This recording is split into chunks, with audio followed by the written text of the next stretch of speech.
Hello ভাইরা, আসসালামু আলাইকুম তোমাদের সবাইকে। তোমরা জানো তোমাদের হচ্ছে গেম চেঞ্জার যে কোর্সটা রয়েছে সেখানে কিন্তু কিছু ডেডিকেটেড বোর্ড কোয়েশ্চেন সলভ ক্লাসের ব্যবস্থা আমরা তোমাদের জন্য রেখেছি। সো আজকে সেটার ধারাবাহিকতাতেই আজকে আমরা হচ্ছে আমাদের রসায়নের যে বোর্ড কোয়েশ্চেন সলভ ক্লাস সেটা নিয়ে তোমাদের সেটা আসবো। এবং আজকে আমরা হচ্ছে তোমাদের ফার্স্ট পেপারের হচ্ছে চ্যাপ্টার 2, যেটা আমরা ফার্স্ট পেপারের চ্যাপ্টার 2 এর আমরা হচ্ছে আজকে সেকেন্ড পার্টটা হচ্ছে পড়বো। সো বেসিক্যালি আজকে আমাদের টপিক হবে হচ্ছে এই জিনিসটা, অর্থাৎ দ্রাব্যতা, সেটা ওকে।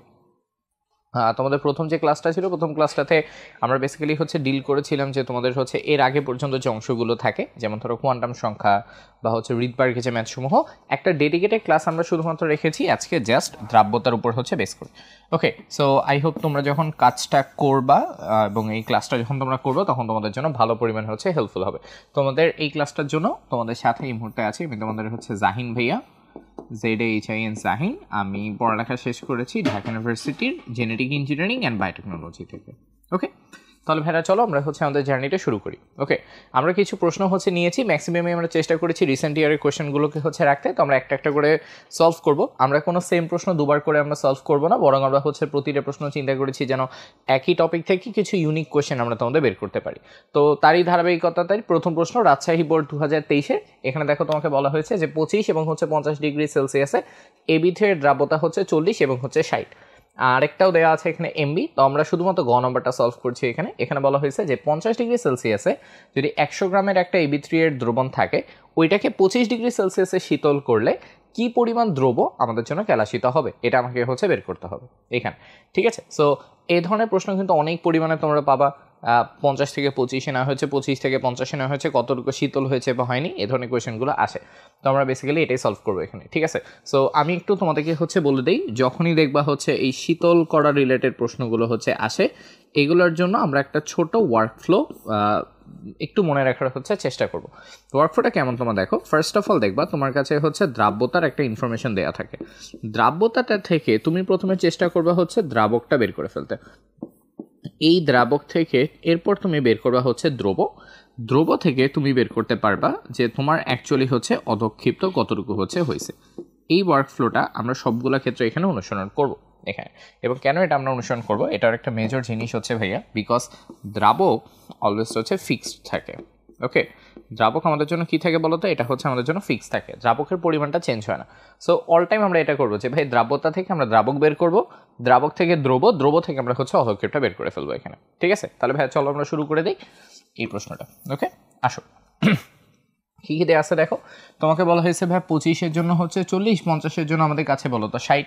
সো বেসিক্যালি তোমাকে দেওয়া আছে যে ভাইয়া 50 ডিগ্রি সেলসিয়াসের দ্রাব্যতা আমাদের জন্য কত বলতো, 50 ডিগ্রি সেলসিয়াসের দ্রাব্যতা হলো আমাদের জন্য 60। ওকে, 50 ডিগ্রি সেলসিয়াসের দ্রাব্যতা হলো আমাদের জন্য 60। সো দ্রাব্যতা 60 বলতে আমরা আসলে হচ্ছে কি বুঝি, দ্রাব্যতা 60 বলতে হচ্ছে বেসিক্যালি বোঝায় যে প্রতি 160 গ্রাম দ্রবণে, ওকে 60 বলতে আমরা হচ্ছে মিলিয়ে বুঝি যে প্রতি 160 গ্রাম দ্রবণে আমাদের দ্রাবক আছে কত গ্রাম বলতো, 100 গ্রাম। আমাদের কাছে দ্রাবক আছে কত গ্রাম বলতো ভাইয়া, 100 গ্রাম। তোমার প্রশ্ন এখানে বলা হয়েছে যে ভাই 100 গ্রামকে নিয়ে আমরা হচ্ছে কাজ করতেছি। তাহলে আমার প্রশ্ন হচ্ছে যে তাহলে 100 গ্রাম দ্রবণে দ্রাবক কতটুকু থাকবে বলতো। তাহলে 100 গ্রামের দ্রাবক কতটুকু থাকে, ঐকিক নিয়ম আমরা যদি করি তাহলে এটা আসবে হচ্ছে 100 × 100 ডিভাইড বাই আমাদের জন্য কত আসে ভাইয়া, 160। আমরা একটু হিসাব করে ফেলি এখানে কত আসে। সো ডিভাইডেড বাই হচ্ছে 160। ওকে, তাহলে এখানে আমাদের জন্য আসে হচ্ছে 62.5। তাহলে দেখো আমরা একটা জিনিস পাইছি, এটা আমাদের জন্য কি, আমরা হচ্ছে দ্রাবকটা পেয়ে গেছি। সো দ্রাবক যদি আমরা পেয়ে যাই, এবার তাহলে আমরা হচ্ছে দ্রবের কনটেক্সটে হচ্ছে চলে আসি। তাহলে দ্রব কট্টক হচ্ছে ছিল। ওকে, তাহলে দ্রব কট্টক হচ্ছে ছিল, আমি এটাকে হচ্ছে W50 হচ্ছে লিখি, বিকজ আমরা হচ্ছে 50 ডিগ্রি সেলসিয়াসের জন্য দ্রবটাকে বের করতেছি। তাহলে তোমার দেখো টোটাল দ্রবণ আমাদের জন্য কত, 100 গ্রাম। তাহলে আমাদের জন্য দ্রব হবে 100 মাইনাস হচ্ছে দ্রাবকের পরিমাণ, অর্থ হচ্ছে 62 মাইনাস হচ্ছে 5। তাহলে এটা হিসাব করলে কত আসে দেখি, এটা হিসাব করলে আমাদের জন্য আসে 37.5। 37 পয়েন্ট কত বলো তো আমাদের জন্য 5 এখান থেকে। ঠিক আছে, সো তাহলে এটা আমরা হিসাব করতে পারতেছি যে আমাদের জন্য দ্রব্য কত থাকে এখানে 37.5।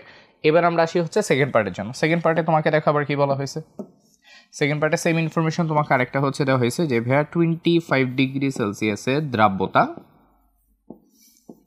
5 ডিগ্রি সেলসিয়াসের দ্রাব্যতা আমাদের জন্য কত বলতো 40। 25 ডিগ্রি সেলসিয়াসের দ্রাব্যতা আমাদের জন্য কত বলতো ভাই 40। সো আমরা এখান থেকে হচ্ছে যেটা বের করতে পারি সেটা হচ্ছে প্রতি 100 গ্রাম দ্রাবকে ওকে 100 গ্রাম দ্রাবকে দ্রব আছে 40 গ্রাম। দেখো তো আমরা এই কথাটা বলতে পারি না এখানে যে 100 গ্রাম দ্রাবকে দ্রব আছে আমাদের জন্য কত বলতো ভাই 40 গ্রাম। এখন তো আমরা জানি যে আমাদের হচ্ছে দ্রাবক কতটুকু বলতো 62.5, এটা হচ্ছে আমাদের দ্রাবণের পরিমাণটা, দ্রাবকের পরিমাণটা। তাহলে আমরা এটাকে হচ্ছে এখানে বসাই দিই, বসে আমরা হচ্ছে দেখি যে তাহলে 62.5 গ্রাম দ্রাবকে দ্রব আমাদের জন্য তাহলে কত থাকবে হিসাব করে ফেলি। তাহলে 62.5 গ্রাম দ্রাবকে দ্রব আমাদের জন্য থাকবে হচ্ছে এখানে 40 ইন্টু হচ্ছে 62.5 ডিভাইডেড বাই কত বলতো ভাইয়া 100, ডিভাইড বাই কত আমাদের জন্য 100। তাহলে হিসাব করে ফেলি 40 ইন্টু হচ্ছে 62.5 ডিভাইডেড বাই হচ্ছে 100, তাহলে আমাদের জন্য কত আসে বলতো 25। কত আসে ভাই আমাদের জন্য এখান থেকে হচ্ছে 25 আসতেছে। এই যে ভাই আমরা এখানে হচ্ছে 25 পাইলাম না, এই যে 25টা যেটা এটা কিন্তু আমাদের জন্য হচ্ছে W(25) যেটা, ঠিক আছে।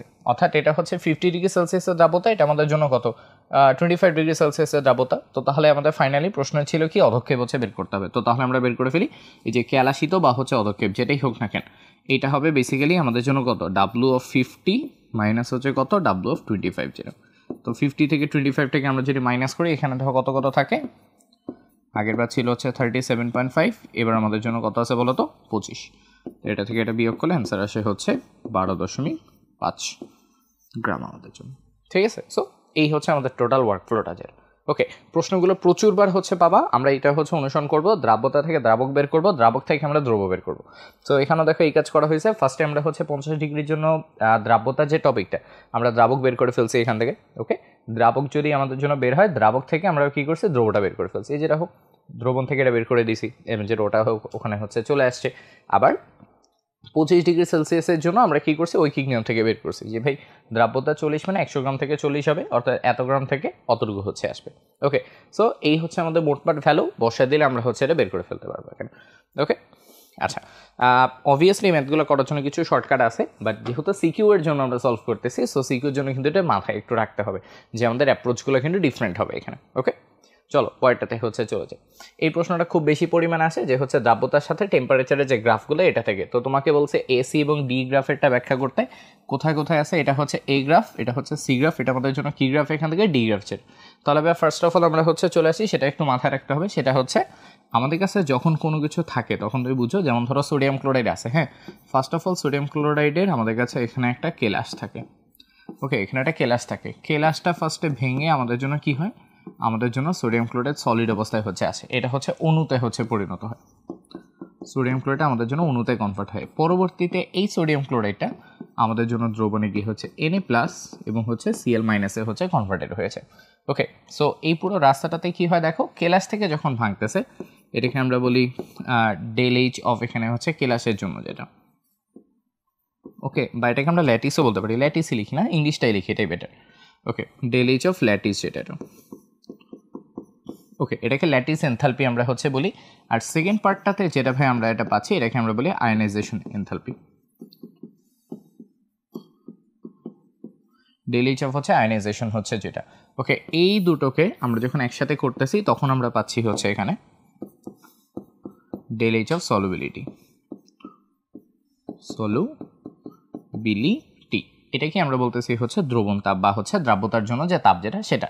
এই ΔH অফ সলুবিলিটি পার্টটা আমাদের কাছে হচ্ছে চলে আসতেছে, এটা বাংলা ভাষায় লিখি, এটাকে আমরা বলি হচ্ছে দ্রবণ তাপ যেটা। কি বলি এটাকে দ্রবণ তাপ হচ্ছে বলি। সো এখন তুমি আমাকে হচ্ছে বলো এই ΔH অফ সলুবিলিটি তাহলে কি হতে পারে, দুইটা ভ্যালু হতে পারে, একটা হচ্ছে পজিটিভ, একটা আমাদের জন্য কি হতে পারে বলো তো ভাইয়া নেগেটিভ হচ্ছে হতে পারে এখান থেকে, ঠিক আছে। সো পজিটিভের জন্য তোমার কি হয়, এটা আমাদের জন্য হচ্ছে তাপ উৎপাদী, তাপ উৎপাদী। নেগেটিভের জন্য কি হয় বলো তো, নেগেটিভের জন্য এটা আমাদের জন্য হয় হচ্ছে তাপ হাড়ি, যেটা হচ্ছে তাপ উৎপাদী, এবং কি হয় এটা আমাদের জন্য তাপ হাড়ি হচ্ছে হয় এখান থেকে, ঠিক আছে। সো এটার উপর বেস করি আমাদের এই মৌলগুলোর কথা এখানে হচ্ছে চলে আসে। সো আমরা যদি একটা একটা করে এবার এখানে হচ্ছে যাই, তো আমরা হচ্ছে ফার্স্ট অফ অল দেখি এ এর জন্য।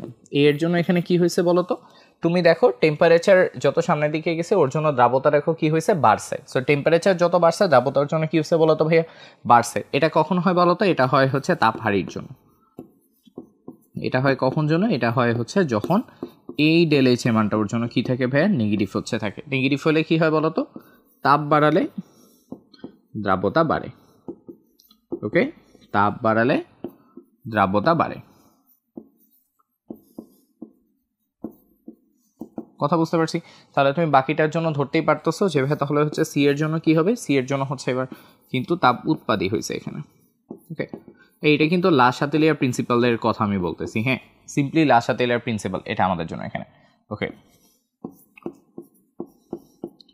আচ্ছা, লা শাতেলিয়ার প্রিন্সিপালের ক্ষেত্রে দেখো তো আমাদের জন্য কি হয়। লা শাতেলিয়ার প্রিন্সিপাল আমাদের জন্য হয় যে হচ্ছে ভাই আমরা যখন হচ্ছে তাপ বাড়াচ্ছি দ্রাব্যতা আমাদের জন্য তখন ধীরে ধীরে কি হচ্ছে বলো তো, কমে যাচ্ছে। দ্রাব্যতা কমে আমাদের জন্য, ঠিক আছে। তাপ বাড়াইলে দ্রাব্যতা আমাদের জন্য কি হয়, এখান থেকে হচ্ছে কমতে থাকে।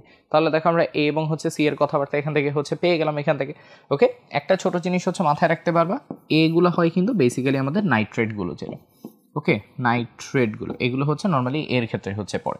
সি এর ক্ষেত্রে মাথায় রাখবা নর্মালি এগুলো আমাদের সালফেট যেগুলো থাকে, সালফেটগুলোর ক্ষেত্রে এই ধরনের কাহিনী হচ্ছে হয়। অর্থাৎ পটাশিয়াম নাইট্রেট হোক, সোডিয়াম নাইট্রেট হোক, তাদের জন্য তাপমাত্রা বাড়ালে দ্রাব্যতা ক্রমশ বাড়তে থাকে। আর সি এর জন্য কি হয়, তাপমাত্রা যত বাড়ে দ্রাব্যতা ওদের জন্য কিন্তু গ্র্যাজুয়ালি হচ্ছে কমতে থাকে। সো এমসিকিউতে আসলেও তোমরা একটু মাথায় হচ্ছে রাখতে পারো। ওকে, এবার আমরা আসি হচ্ছে ডি এর ক্ষেত্রে এখানে কি হয়। আমি একটা ছোট্ট পেজ নিয়ে নিই এখানে। ওকে, এবার আসি হচ্ছে আমরা ডি এর ক্ষেত্রে। ডি এর জন্য নর্মালি হচ্ছে কি হয়, ডিতে মৌলগুলোর ভিতরে আমাদের হচ্ছে ক্যালাস পানি হচ্ছে থাকে। কি থাকে এখানে বলো তো, এদের জন্য আমাদের হচ্ছে ক্যালাস পানি হচ্ছে থাকে। ওকে, তোমাদের সবচেয়ে সুন্দর এটার উদাহরণ হচ্ছে তোমরা বলতে পারো যে ডিটা এখানে এর জন্য ছিল হচ্ছে সোডিয়াম সালফেট এবং হচ্ছে 10 অণু পানি আমাদের জন্য। ওকে, এই সোডিয়াম সালফেট এবং 10 অণু পানির ভিতর আমরা যখন হচ্ছে তাপ দিচ্ছি তখন এটা আমাদের জন্য কি হয়ে যাচ্ছে, তখন এটা আমাদের জন্য হয়ে যাচ্ছে হচ্ছে সোডিয়াম সালফেট যেটা। এখন এখানে দেখো ঘটনাটা কি হয়েছে, ঘটনাটা হয়েছে দুইটার ভিতরে আমরা বলতেছি যখন উপরের পোর্শনে সে হচ্ছে ছিল, যখন উপরের পোর্শনটাতে সে হচ্ছে ছিল তখন ওর জন্য আমাদের এই ডেল এইচ এর মানটা ছিল নেগেটিভ। নেগেটিভ অবস্থায় থাকায় কি হয়েছে বলতো, আমরা যখন হচ্ছে তাপ বাড়াইছি, তাপ বাড়ালে দ্রাব্যতা ওর জন্য কী হয়েছে বলতো আস্তে আস্তে, আচ্ছা এটা হচ্ছে পজিটিভ হবে, সরি, তাপমাত্রা যখন বাড়াইছি তখন ওর জন্য এটা বাড়ানোর সাথে সাথে দ্রাব্যতা যেটা সেটা আমাদের হচ্ছে বাড়ছে। তাপ বাড়ালে দ্রাব্যতা কি হচ্ছে বলতো, বাড়তেছে। পরবর্তীতে যখন সোডিয়াম সালফেট হয়ে গেছে তখন ওর জন্য এটা ডিফারেন্ট হয়ে গেছে, তখন ওর জন্য এটা আমাদের হয়ে গেছে নেগেটিভ। সো অর্থাৎ হচ্ছে তাপহারী বিক্রিয়া। তাপহারী বিক্রিয়া হলে কি হয়েছে বলতো, যখন আমরা তাপ বাড়াচ্ছি তখন ওর জন্য দ্রাব্যতা বাড়া বদলে কি হয়েছে বলতো ভাই, কমা হচ্ছে স্টার্ট করছে এখানে। ঠিক আছে, কি হয়েছে এখানে, কমা হচ্ছে স্টার্ট করছে। সো ডি এর এখানে হচ্ছে দুইটা পার্ট ছিল, একটা হচ্ছে উপরের অংশটা যখন তুমি তাপ দিচ্ছ তখন এটা কি হয়েছে ভাই, নিচের অংশটা হচ্ছে কনভার্টেড হয়ে গেছে। এই জন্যই ওর গ্রাফটা হচ্ছে কাইন্ড অফ আমাদের হচ্ছে এরকম হচ্ছে আসে যে দুটো পার্টের জন্য যখন এই যে এই অবস্থানে থাকে, ধরো এটাকে আমরা কি বলি 1 আর এটাকে আমরা ধরো হচ্ছে 2 বললাম, তাহলে আমরা বলতে পারি যখন 1 ছিল এটা আস্তে আস্তে বাড়ছে, যখন 2 হয়ে গেছে এটা আস্তে আস্তে কী হয়েছে, কমতেছে। সো এটা 1 এর জন্য, এটা কার জন্য, এটা হচ্ছে 2 এর জন্য। ওকে, সো এখানে হচ্ছে এই দুই ধরনের ঘটনা এখান থেকে আমাদের জন্য ঘটছে এখানে। ওকে, এর জন্যই গ্রাফটা আমাদের হচ্ছে উপর নিচ করে হচ্ছে চলতে থাকে। ওকে, আর বেশি হচ্ছে টেম্পারেচার। ওকে, আচ্ছা, আর তোমরা তো লবণের নাম জানোই রে, এই লবণটাকে আমরা জানি কি বলে, এটাকে হচ্ছে গ্লুবার সল্ট হচ্ছে বলা হয়, তাই না? খুব কমন একটা আমাদের এমসিকিউ এর প্রশ্ন হচ্ছে। ঠিক আছে, সো তাহলে এইটা গেল হচ্ছে বেসিক জিনিসপাতি। তোমরা এটাকে একটু সুন্দর মতো হচ্ছে গুছিয়ে ব্যাখ্যা করে হচ্ছে লিখবা। প্রথমেই ধরো এটাকে তোমরা যেটা এক্সপ্লেন করে নাও, পরবর্তীতে 3টা জাস্ট ধরে ধরে দেখাই দিতে পারবা। ওকে, এটার উপর বেস করে পুরো প্রশ্নের অ্যান্সার করে ফেলা যায় এবং খুব বেশি আসে প্রশ্নগুলোর মধ্যে, কিন্তু এটা হচ্ছে একটা। ওকে, আচ্ছা, তাহলে আমরা একটা হচ্ছে টপিক ওয়াইজ দেখলাম, আমরা একটা হচ্ছে ম্যাথের পার্ট হচ্ছে দেখলাম। তাহলে চলো এবার আমরা এখানে সামনে যাই। এবার আমরা হচ্ছে ডিফারেন্ট কিছু দেখি। তোমার এখানে বলা হয়েছে চট্টগ্রাম বুক 22 প্রশ্ন। তোমার এখানে বলা হয়েছে যে উদ্দীপকের এ দ্রবণে OH এর ঘনমাত্রা হচ্ছে গ্রাম পার লিটার এককে হচ্ছে হিসাব করো। আচ্ছা, এ দ্রবণ তার মানে এটার কথা হচ্ছে এখানে বলা হয়েছে। ওকে, তোমাকে বলা হয়েছে OH এর ঘনমাত্রা হিসাব করতে হবে। তাহলে এইটা হচ্ছে আমার যৌগ MOH3, তাই না? এটা হচ্ছে আমার যৌগ MOH3। ওর ক্ষেত্রে দেখো কী কী দেওয়া আছে, ওর ভি দেওয়া আছে, ওর ক্ষেত্রে কী দেওয়া আছে, ঘনমাত্রা হচ্ছে তোমাকে দেওয়া আছে। তোমাকে বলছে OH মাইনাসের ঘনমাত্রা গ্রাম পার লিটার এককে হচ্ছে হিসাব করতে হবে। তাহলে ভাই ফার্স্ট অফ অল একটা জিনিস দেখে ফেলো যে ভাই যখন MOH3 আমরা লিখতেছি, এখানে আমাদের এমটা আছে এরকম অবস্থায়, আর এখানে কয়টা OH আছে বলো তো, অল টোটাল 3টা OH হচ্ছে আছে। 3টা OH থাকার ফলে কী হয়েছে দেখো, এটার যদি S হয় এটাও S হবে, কিন্তু এটা আমাদের জন্য কত হবে বলো তো, 3S হচ্ছে হবে। তাহলে আমরা বলতে পারবো না যে আমাদের OH এর ঘনমাত্রা কত, তাহলে আমাদের OH এর ঘনমাত্রা হচ্ছে 3S পরিমাণ হবে। 3S মানে কি বলতো, 3S মানে হচ্ছে 3 ইন্টু এটার ঘনমাত্রা, ঘনমাত্রা কত ছিল 0.03। 0.03। এখন কথা হচ্ছে এইটা আমাদের ছিল হচ্ছে কি মোল পার লিটার এককে। ওকে, এটা ছিল কি হিসেবে মোল পার লিটার এককে, মোলার দেওয়া আছে না, তার এটা হচ্ছে মোল পার লিটার। তোমার এখানে চাইছে কিসে বলো তো, গ্রাম পার লিটার এককে। তাহলে মোল থেকে ভাইয়া গ্রামে কনভার্ট করার জন্য কি করতে হয়, আণবিক ভর দিয়ে গুণ করে দিতে হয়। কি করতে হয়, আণবিক ভর দিয়ে গুণ করতে হয়। ওইচ মাইনাস আণবিক ভর কত মনে তো আছে না, 16 আর 1 যোগ করলে কত হবে 17, গুণ করে দেই, গুণ 17, শেষ। 3 ইন্টু এত ইন্টু এত ইন্টু হচ্ছে 17, তাহলে হিসাব করলে কত আসে দেখো। ওকে ওকে, কত আসে 1.53, তাহলে এটা অ্যান্সার আসবে 1.53 গ্রাম পার লিটার। ওকে, খুব ইজি একটা প্রশ্ন, জাস্ট আমাদের এই টপিকটা একটু আইডিয়া হয়ে গেল। তাহলে MOH3 এর যে ঘনমাত্রা এবং OH এর যে ঘনমাত্রা দুইটা কিন্তু সেম না, যেহেতু OH হচ্ছে 3টা করে হচ্ছে থাকে, তার মানে দ্রবণে OH এর পরিমাণ কী হবে, এটার ঘনমাত্রা 3 গুণ হচ্ছে হবে। ঠিক আছে, ওকে, তাহলে ভাই এই গেল আমাদের এখানকার হচ্ছে প্রশ্ন। চলো সামনে যাই আমরা। আচ্ছা, এবার হচ্ছে আসি কি কি বলা হয়েছে এখানে, তোমাকে বলা হয়েছে, আচ্ছা আবার অ্যাগেন একই প্রশ্ন, এখানে হচ্ছে এটা শীতল করা হয়েছে। তাহলে ভাই 50 ডিগ্রি সেলসিয়াস এবং হচ্ছে 25 ডিগ্রি সেলসিয়াসের ভিতরে এটাকে আমরা হচ্ছে শীতল করব।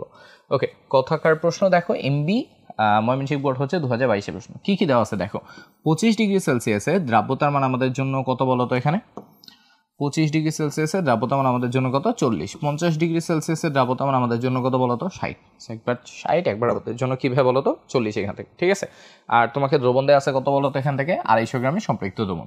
তাহলে ভাই আসো আমরা আমাদের ওয়েতে হচ্ছে চলে যাই।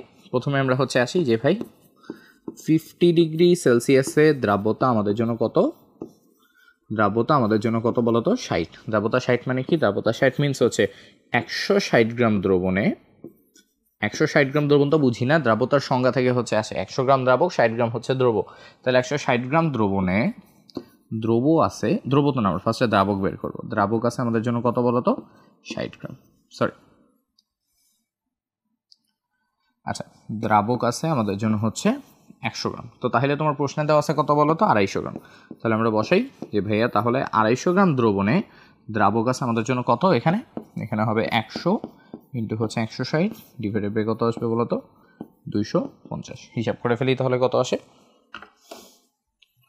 ওকে, ডিভাইডেড হচ্ছে 250, ওকে কত আসে আনতে বলো তো 64 গ্রাম। তো এটা যদি 64 গ্রাম আসে, তো তাহলে আমরা একটা হিসাব করে ফেলি যে এখানে আমাদের জন্য দ্রব্য কতটুক থাকবে, এবং এই দ্রব্যটা আমাদের জন্য হচ্ছে 50 ডিগ্রি সেলসিয়াসের জন্য, সেটা হচ্ছে WO50। তাহলে WO50 হচ্ছে ভাইয়া টোটাল 250 গ্রাম দ্রাবক থেকে 64 গ্রামকে মাইনাস করে দিই, মাইনাস করলে কত আসে, এখানে আছে 186 গ্রামস হচ্ছে থাকে এখানে। ঠিক আছে, সো এই গেল হচ্ছে আমাদের এই দ্রাবকের হচ্ছে কথা। সো আমরা দ্রাবক বের করছি, দ্রাবক থেকে আমরা WO50 বের করে ফেলছি, তো আমরা এবার হচ্ছে WO25 হচ্ছে বের করবো। ঠিক আছে, সো এখন আমি তোমাদেরকে কি বলছি, দ্রাবক হচ্ছে ফিক্সড থাকে, দ্রাবকটা আমাদের জন্য কি থাকে বলো তো ভাই, ফিক্সড পজিশনে সে হচ্ছে আমাদের জন্য থাকে এখানে। ওকে, তো তাহলে আসো আমরা এটাকে এবার হচ্ছে বসায় বের করি এখানে।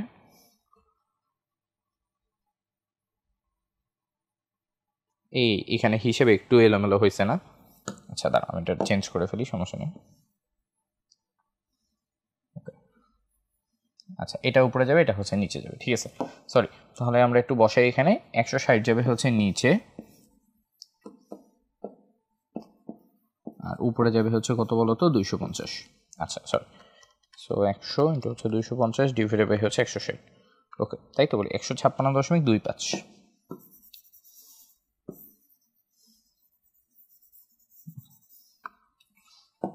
আচ্ছা, এটা আমাদের জন্য কত হবে, এটা আমাদের জন্য হবে 156.25 গ্রাম। এখান থেকে মাইনাস করবো হচ্ছে 156.25, তাহলে দ্রব্য আমাদের জন্য কত আসে মাইনাস 250, 93.75 যেটা আমাদের জন্য। ঠিক আছে, আচ্ছা, সো এরপর আমি হচ্ছে যে কথাটা বলতেছিলাম যে এই যে এটা আমাদের জন্য দ্রাবক, এটা হচ্ছে আমাদের জন্য ফিক্সড, দ্রাবকটা আমাদের জন্য কি বলতো ভাই ফিক্সড, টেম্পারেচার চেঞ্জ করলে দ্রাবকের কোনো চেঞ্জ হচ্ছে না। তো যদি এখান থেকে চেঞ্জ না হয়, তাহলে আমরা আসো পরবর্তী পার্টটা করে ফেলি। পরবর্তী পার্টে আমরা কি বের করবো, আমরা হচ্ছে 25 ডিগ্রি সেলসিয়াসের জন্য বের করবো। তাহলে আসো 25 ডিগ্রি সেলসিয়াসের জন্য করলে কত হবে, ফার্স্টে এখানে আমরা হচ্ছে লিখি যে তোর প্রশ্নে বলা আছে 25 ডিগ্রি সেলসিয়াসের দ্রাব্যতা কত, 25 ডিগ্রি সেলসিয়াসের দ্রাব্যতা দেওয়া আছে 40, দ্রাব্যতা 40 মানে কি বলতো, দ্রাব্যতা 40 মিনস হচ্ছে 100 গ্রাম দ্রাবকে দ্রব আছে 40 গ্রাম। 100 গ্রাম দ্রাবকে দ্রব্য আছে কত গ্রাম বলো তো ভাই এখান থেকে 40 গ্রাম। তাহলে আমরা বের করে ফেলি 100 গ্রাম দ্রাবকে যদি 40 গ্রাম থাকে আমাদের দ্রাব্য কত 156.25।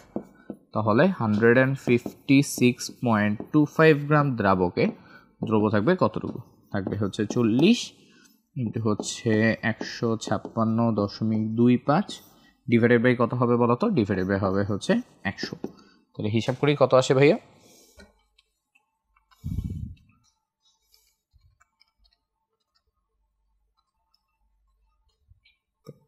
কত আসে এখান থেকে 62.5 গ্রাম। এই যে 62.5 গ্রামটা আমাদের কাছে বের হলো, আমরা ভালো মতো মাথায় রাখবো যেটা আমাদের হচ্ছে দ্রব্য এবং ওটা হচ্ছে WF25 এর হচ্ছে দ্রব্য। সো এবার তোমার প্রশ্ন ছিল এখান থেকে যে ভাই কেলাসিত হয়েছে কতটুকু, তাহলে আমরা অ্যান্সার লিখে ফেলি যে কেলাসিত তাহলে কতটুকু, কেলাসিত হয়েছে একটা থেকে আরেকটা জাস্ট হচ্ছে বিয়োগফল হবে আমাদের জন্য, ঠিক আছে, একটা থেকে আরেকটাকে জাস্ট আমি হচ্ছে বিয়োগফল করবো। তাহলে কেলাসিত হয়েছে W50 মাইনাস হচ্ছে WF25। তো 50 থেকে 25 মাইনাস করলে হচ্ছে কত আসে দেখি তো, 93.75 থেকে 62.5কে মাইনাস করবো।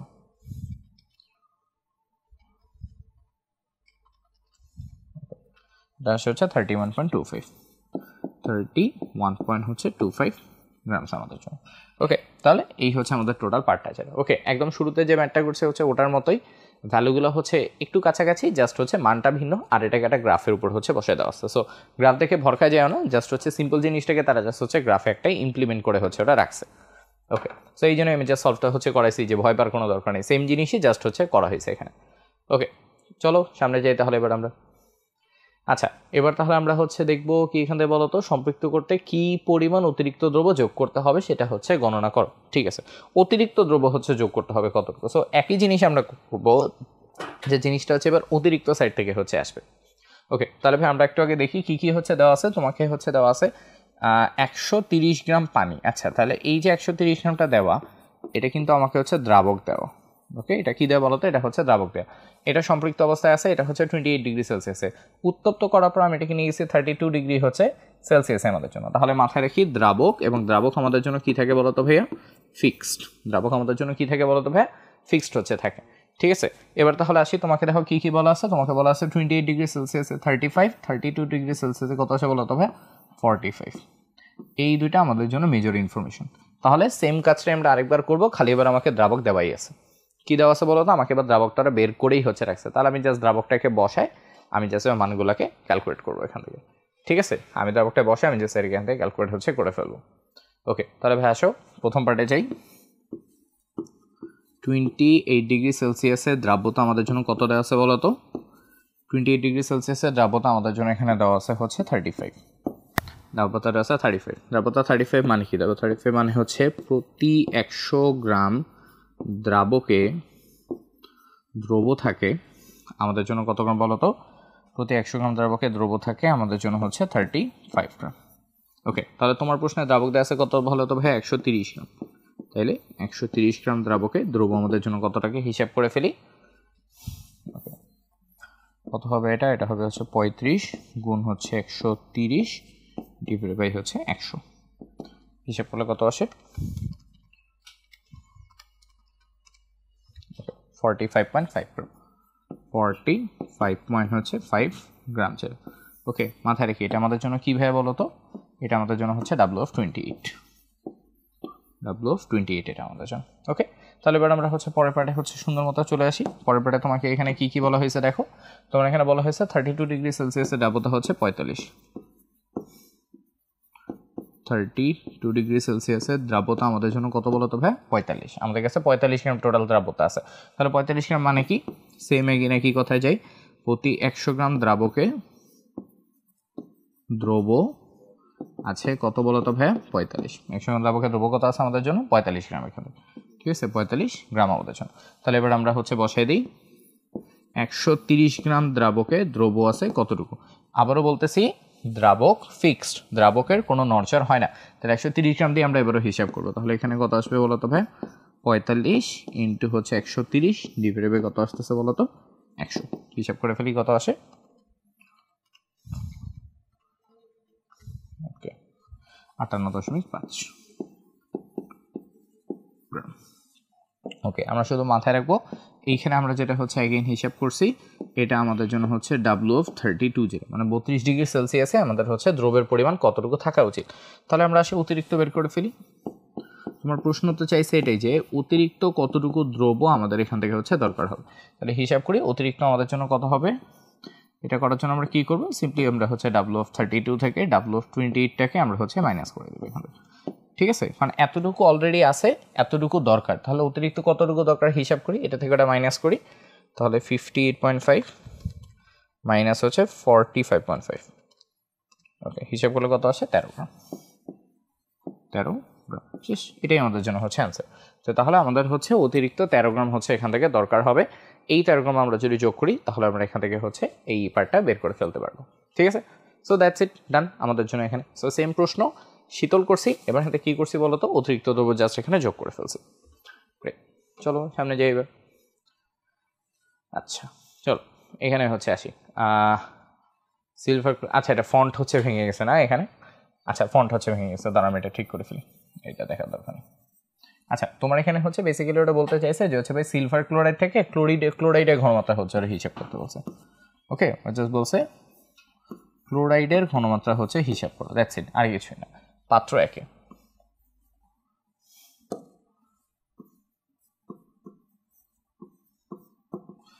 একে হচ্ছে ক্লোরাইডের ঘনমাত্রা কত এটা হিসাব করা মনে আছে, এটুকুই হচ্ছে প্রশ্নটা ছিল। তো তাহলে ভাই আসলে আমরা হিসাব করে ফেলি। এই যে আমাদের পাত্র এক সিলভার ক্লোরাইড কেএসপি ভ্যালু এখান থেকে হচ্ছে দেওয়া আছে। তো ভাই আমরা জানি সিলভার ক্লোরাইড যদি এরকম হয়, সিলভার ক্লোরাইড থেকে হচ্ছে আসে সিলভার প্লাস এবং কি আসে বলো তো ভাইয়া, ক্লোরিন মাইনাস। তাহলে বলো আমাদের জন্য কি আসে, আমরা জানি কেএসপি ইকুয়ালস টু কি আসবে এখানে, কেএসপি ইকুয়ালস টু আসবে সিলভার গুণ আমাদের জন্য কত হবে বলো তো ভাই, ক্লোরাইড আমাদের জন্য। ঠিক আছে, সিলভারের ঘনমাত্রা এটা হচ্ছে ক্লোরাইডের ঘনমাত্রা হচ্ছে যেটা। এখন কথা হচ্ছে যেহেতু দুইটা সমান সমান পরিমাণে, তাহলে এটা হচ্ছে এস গুণ এস, অথবা এটা আমাদের জন্য কত হবে, এস স্কোয়ার হচ্ছে। যদি এস স্কোয়ার হয় তাহলে এস ইকুয়াল টু কত হবে, রুট অফ কেএসপি। ওকে, তাহলে চলো আমরা বসাই দিই, কেএসপি ভ্যালু হচ্ছে আমাদের জন্য কত আসে, root over of 10 to the power minus 10। Okay, তাহলে কত 1.34 টু দি পাওয়ার মাইনাস 5, এটা আমাদের জন্য এখানে। ঠিক আছে, আচ্ছা এখন এখানে কিছু ব্যাপার হচ্ছে বলে দিই। ফার্স্ট অফ অল হচ্ছে ভাই আমরা দেখতেই পাচ্ছি এখানে ক্লোরিন দুইটাই আমাদের জন্য কত কত করে থাকবে, এস করে পরিমাণে হচ্ছে থাকবে না, তাহলে এই এসটাই আমাদের জন্য হচ্ছে সিম্পলি ক্লোরাইডের ঘনমাত্রা ছিল। ঠিক আছে, এটা আমাদের জন্য ক্লোরিনের ঘনমাত্রা। সেকেন্ড প্রশ্ন হচ্ছে ভাই এটার জন্য একক কী হবে, অলওয়েজ মাথায় রাখবা কেএসপির একক অলওয়েজ হচ্ছে মোল আর হচ্ছে লিটার হচ্ছে ইউজ করা হচ্ছে থাকে। ঠিক আছে, কেএসপির একক অলওয়েজ হচ্ছে মোলার লিটার ইউজ করা হচ্ছে থাকবে। সো তুমি যখন কেএসপি থেকে দ্রাবতা বের করতেছো, এই দ্রাবতার একক অলওয়েজ হচ্ছে মোল পার লিটার হবে, এটা হচ্ছে কনস্ট্যান্ট। ওকে, এটা হচ্ছে মাথায় রাখবো। কেএসপিতে সবসময় হচ্ছে মোল এবং লিটার ইউজ করা হয়। সো কেএসপি থেকে তুমি যখন এসএফ ভ্যালু বের করতেছো, ওটাতে বাই ডিফল্ট আমাদের এটা হচ্ছে মোল পার লিটারে হচ্ছে আসবে। ওকে, সো তোমার এখানে প্রশ্ন যদি বলতো যে গ্রাম পার লিটার বের করো, তখন আমাদেরকে মোলকে কিন্তু ভেঙে আবার গ্রাম পার লিটার বের করতে হতো। ঠিক আছে, সো ছোট্ট একটা জিনিস জাস্ট পড়ানোর জন্য। তাহলে আমরা হচ্ছে কেএসপি জিনিসটা কি, এটা আমরা হচ্ছে বুঝলাম। আমরা তো কেএসপি তাহলে বের করতে পারবো, রাইট? বিভিন্ন জিনিসের জন্য কেএসপি কীভাবে আছে এটা তো আমরা হচ্ছে জানি, তাই না? যেমন আমরা কয়েকটা একটু প্র্যাকটিস করে ফেলি। ধরো তোমার কাছে AB2 আছে, আর ধরো তোমার কাছে হচ্ছে A2B3 হচ্ছে আছে। দুইটার জন্য কী কী আছে বলো তো, এগুলাকে আমরা কীভাবে করতাম? এটাকে হচ্ছে করার রুল হচ্ছে ছিল কীভাবে, দেখো 1 আর 2 1 to the power 1 2 to the power 2 s to the power হচ্ছে 1 প্লাস 2 এখানে এভাবে হচ্ছে আসতো। তাহলে এটা হিসাব করলে কত আসে, এটা হিসাব করলে আসে হচ্ছে 4s কিউব। যেটা সেকেন্ডের জন্য দেখো কত আছে, 2 আর 3, এখানে একটা 1 ছিল, 1 আর 2, 2 আর 3 থাকলে কী হবে, 2 to the power 2 3 to the power 3 s to the power হচ্ছে কত 2 প্লাস 3। তাহলে 2 স্কোয়ার করলে 4, 3 কিউব করলে হচ্ছে 27, 4 আর 27 আমরা যদি একসাথে গুণ দিই তাহলে এটা আমাদের জন্য আসে হচ্ছে 108, s টু দি পাওয়ার কত আসে 5 হচ্ছে আসে। ঠিক আছে, জাস্ট এভাবে বের করে ফেলা যায় আর কি। ওকে, আচ্ছা চলো সামনে যে আমরা এখান থেকে এবার তাহলে আচ্ছা এখানে আসি। তোমার এখানে বলা হয়েছে দুটো আলাদা পাত্র তোমাকে দেওয়া আছে। প্রথম প্রশ্ন হচ্ছে AB2 যৌগের দ্রাব্যতা নির্ণয় করো। তারপরে এটা হচ্ছে মিশ্রিত করলে হচ্ছে অধক্ষেপ পড়বে কিনা সেটা হচ্ছে তোমাকে বের করতে হবে। ওকে, তাহলে আমরা প্রথমটা আগে হচ্ছে করে ফেলি। এই পেজে কী কী ইনফরমেশন দেওয়া আছে দেখি। তোমার এখানে দেওয়া আছে AB2 যৌগের দ্রাব্যতা নির্ণয় করো। AB2 কোথায়? ও আচ্ছা, AB2-র জন্য এই যে ভ্যালুটা হচ্ছে দেওয়া আছে, কেএসপি হচ্ছে দেওয়া আছে। হ্যাঁ, তাহলে বলো AB2-র জন্য কত আসবে? মাত্র করলাম আমরা এটা। AB2-র জন্য আমাদের জন্য আসবে 1 to the power 1 2 to the power 2 x to the power হচ্ছে 1 প্লাস 2, তাহলে ওদের কেএসপি ইকুয়েশন আমাদের জন্য আসবে হচ্ছে কত 4s কিউব জেড। তাহলে ভাইয়া কেএসপি ইকুয়ালস টু যদি 4s কিউব হয় তাহলে এস ইজ ইকুয়াল টু কত আসবে, এস ইকুয়ালস টু আসবে হচ্ছে এখান থেকে আমার কিউব রুট অফ উপরে হচ্ছে কেএসপি ডিভাইড বাই কত আসবে 4। ভ্যালুটা বসায় দিই, ভ্যালু বসে হচ্ছে দেখি আমাদের জন্য অ্যান্সার কত আসে না।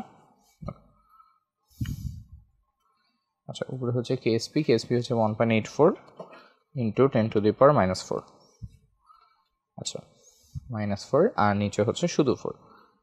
ওকে আচ্ছা আমাদের দরকার হচ্ছে কিউব রুট না, আচ্ছা আমরা কিউব রুট করি, এটা কিউব রুট এবার হচ্ছে 1.84 ইন্টু হচ্ছে 10 to the power -4, 84 10 to the power -8 sorry, আর নিচে হচ্ছে 4। ঠিক আছে, আচ্ছা so it has to be perfectly কারেন্টভাবে করতে হবে, যেভাবে আছে ওভাবেই ক্যালকুলেটারে বসাইছি, টিক করলাম, ক্লিক করে অ্যান্সার আসতে আসতে কত 1.66 ইন্টু হচ্ছে 10 টু দি পাওয়ার হচ্ছে -3 এখান থেকে। আর আমি তোমাদের কী শিখেছি ভাইয়া, যখনই আমরা কেএসপি থেকে এস এর ভ্যালু বের করবো এটা বাই ডিফল্ট আমাদের কিসে থাকবে, এটা হচ্ছে অলওয়েজ আমাদের জন্য হচ্ছে মোল পার লিটারে থাকবে। কিসে থাকবে এটা বলো তো, এটা অলওয়েজ আমাদের জন্য মোল পার লিটারে হচ্ছে থাকবে। ওকে তাহলে এই ছিল এটার জন্য হচ্ছে প্রশ্ন। এবার আমরা আসি হচ্ছে ঘয়ের ক্ষেত্রে, তোমাকে বলছে ভাই প্রথম ও দ্বিতীয় পাত্র অধক্ষেপ পড়বে কিনা এটা হচ্ছে ব্যাখ্যা করো। তাহলে ভাই আমরা কি জানি বলো তো, অধক্ষেপ তখনই পড়বে যখন হচ্ছে আয়নিক গুণফল দ্রাব্যতা গুণফল হচ্ছে কী হবে বলো তো ভাই, বেশি হতে হবে। এই দ্রাব্যতা গুণফলের ভ্যালু তোমার কিন্তু প্রশ্নে দেওয়া আছে, যেটা হচ্ছে 1.84 ইন্টু 10 টু দি পাওয়ার কত বলো তো ভাই -8 আমাদের জন্য। তাহলে তোমাকে জাস্ট দেখতে হবে দুইটাকে মিক্স করার পর AB2 এটা চেয়ে হচ্ছে বেশি হয় কিনা আমাদের জন্য। ওকে তাহলে আসলে আমরা সলভ করে ফেলি, একটু বড় জায়গা লাগবে এই প্রশ্নগুলোতে, তো আমরা হচ্ছে বড় করে একটা জায়গা নেই, আবার একটু এখানে লিখি যেটা আমরা হচ্ছে ঘ নম্বরটা সলভ করতেছি। ওকে আচ্ছা ওকে তাহলে ভাই আসো আমরা হচ্ছে করে ফেলি। তাহলে আমরা ফার্স্ট অফ অল আসি হচ্ছে পাত্র 1-এর ক্ষেত্রে। ওকে প্রথম পাত্রে আমাদের জন্য কি ছিল দেখো, AM ছিল 60 ml 0.4 মোলার। ওকে তাহলে দেখো ফার্স্ট পাত্র আমাদের হচ্ছে AM ছিল কতটুকু পরিমাণে দেখো তো ভাই, AM ছিল আমাদের জন্য হচ্ছে 60 ml 0.4, 60 ml 0.4 মোলার। তাহলে দেখো এখান থেকে আমরা বলতে পারি তার মানে আমাদের এখান থেকে এর ঘনমাত্রা হচ্ছে ছিল কত 0.4 মোলার আমাদের জন্য। ওকে এবার আমরা আসি হচ্ছে ভাই সেকেন্ডটাতে, সেকেন্ডের ক্ষেত্রে কী কী বলা হয়েছে দেখো, সেকেন্ডের ক্ষেত্রে তোমাকে বলা হয়েছে XB এটা আছে হচ্ছে 40 ml 0.2। ওকে দেওয়া আছে হচ্ছে 40 ml 0.2 মোলার আমাদের জন্য। তাহলে ভাই এখান থেকে বি এর ঘনমাত্রা কত হবে বলো তো, বি এর ঘনমাত্রা হচ্ছে এটাই হবে, এটা হবে আমাদের জন্য কত 0.2 মোলার আমাদের জন্য। ঠিক আছে এখন কথা হচ্ছে এই ঘনমাত্রাগুলো আমাদের জন্য হচ্ছে চেঞ্জ হবে, কিভাবে চেঞ্জ হবে দেখো, যখন আমি এটাকে হচ্ছে মিক্স করতেছি দুটোকে একসাথে তখন আয়তন আমাদের জন্য হচ্ছে চেঞ্জ হয়ে যাবে। তখন আয়তন কত হবে বলো তো, 60 সাথে হচ্ছে 40 এসে হচ্ছে যোগ হবে, তাহলে হচ্ছে 60 + 40 ml এখানে হচ্ছে আসবে, তাহলে এই ঘনমাত্রাটা আমাদের জন্য কি হবে চেঞ্জ হয়ে যাবে। এটা করার জন্য আমরা ইউজ করবো এখানে কি সূত্র বলো তো, আমরা ইউজ করবো হচ্ছে S1V1 = হচ্ছে S2V2Z। এখান থেকে তোমরা জানো S2 সমান আমাদের জন্য আসবে S1V1 ডিভাইড বাই কি আসবে ভাই V2 হচ্ছে আসবে। ওকে ওকে এটা করার জন্য আমাদের এখানে S1V1 ডিভাইড বাই V2 হচ্ছে আসবে। তাহলে আমরা হিসাব করে ফেলি, প্রথমটার জন্য কত আসবে বলো তো, তাহলে আমরা একটা এইভাবে লিখি যে A এর জন্য এটা হচ্ছে দ্বিতীয় ঘনমাত্রা, দ্বিতীয় ঘনমাত্রা আমাদের জন্য কত আসে S1V1 তার মানে হচ্ছে 60 0.4 ডিভাইডেড বাই হচ্ছে মোট কত হয়েছে বলো তো, 60 40 যোগ করলে কত আসে 100 হচ্ছে আসে। আমরা হিসাব করে ফেলি, উপরে হচ্ছে আসবে 60 × 0.4 ডিভাইডেড বাই কত আসে 100, তাহলে হিসাব করলে কত আসে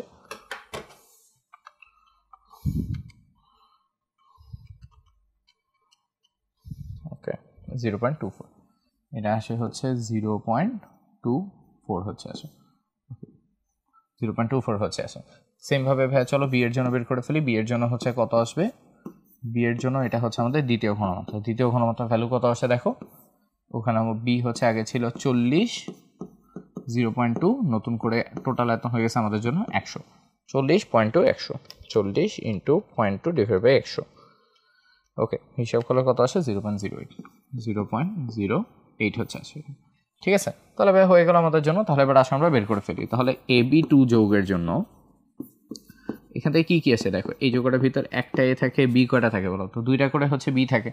তাহলে আমরা যখন কেআইপি বের করবো, কেআইপি সময় আমাদের সূত্র কত আসে? কেআইপির সময় সূত্র আসে এর ঘনমাত্রা গুণ হচ্ছে বি এর ঘনমাত্রা, তারপর কী আসবে বলো তো? স্কোয়ার আসবে। কী আসবে বলো তো ভাই? স্কোয়ার আসবে। স্কোয়ারটা কেন আসে ভাই? স্কোয়ারটা হচ্ছে তাকে এই যে 2টা হচ্ছে আমাদের এখানে গিয়ে হচ্ছে বসে, ঠিক আছে? ওকে, তোমরা অনেকে বলবে যে ভাই এখানে 2টা ভিতরে কেন গুণ হয় নাই? এটা ঘনমাত্রা, ঘনমাত্রার ক্ষেত্রে ভিতরে গুণ দিতে কিন্তু হয় না, ঠিক আছে? ঘনমাত্রার ক্ষেত্রে ভিতরে গুণ দিতে হয় না, রেগুলার কথা। ওকে, ভিতরে আমরা কি গুণ দেবো না। যদি দ্রাব্যতা হতো তাহলে আমরা ভিতরে এটা গুণ দিলাম, ঘনমাত্রার ক্ষেত্রে এই কাজটা কিন্তু করতে হয় না। ওকে, তাহলে আমরা আসলে হিসাব করে ফেলি। এখানে হিসাব করলে কত আসে? এর মান আমাদের জন্য হচ্ছে 0.24, আর বি এর ভ্যালু আমাদের জন্য কত? 0.08, যার উপর কী বসে বলো তো? স্কোয়ার। হিসাব করে দেখি কত আসে।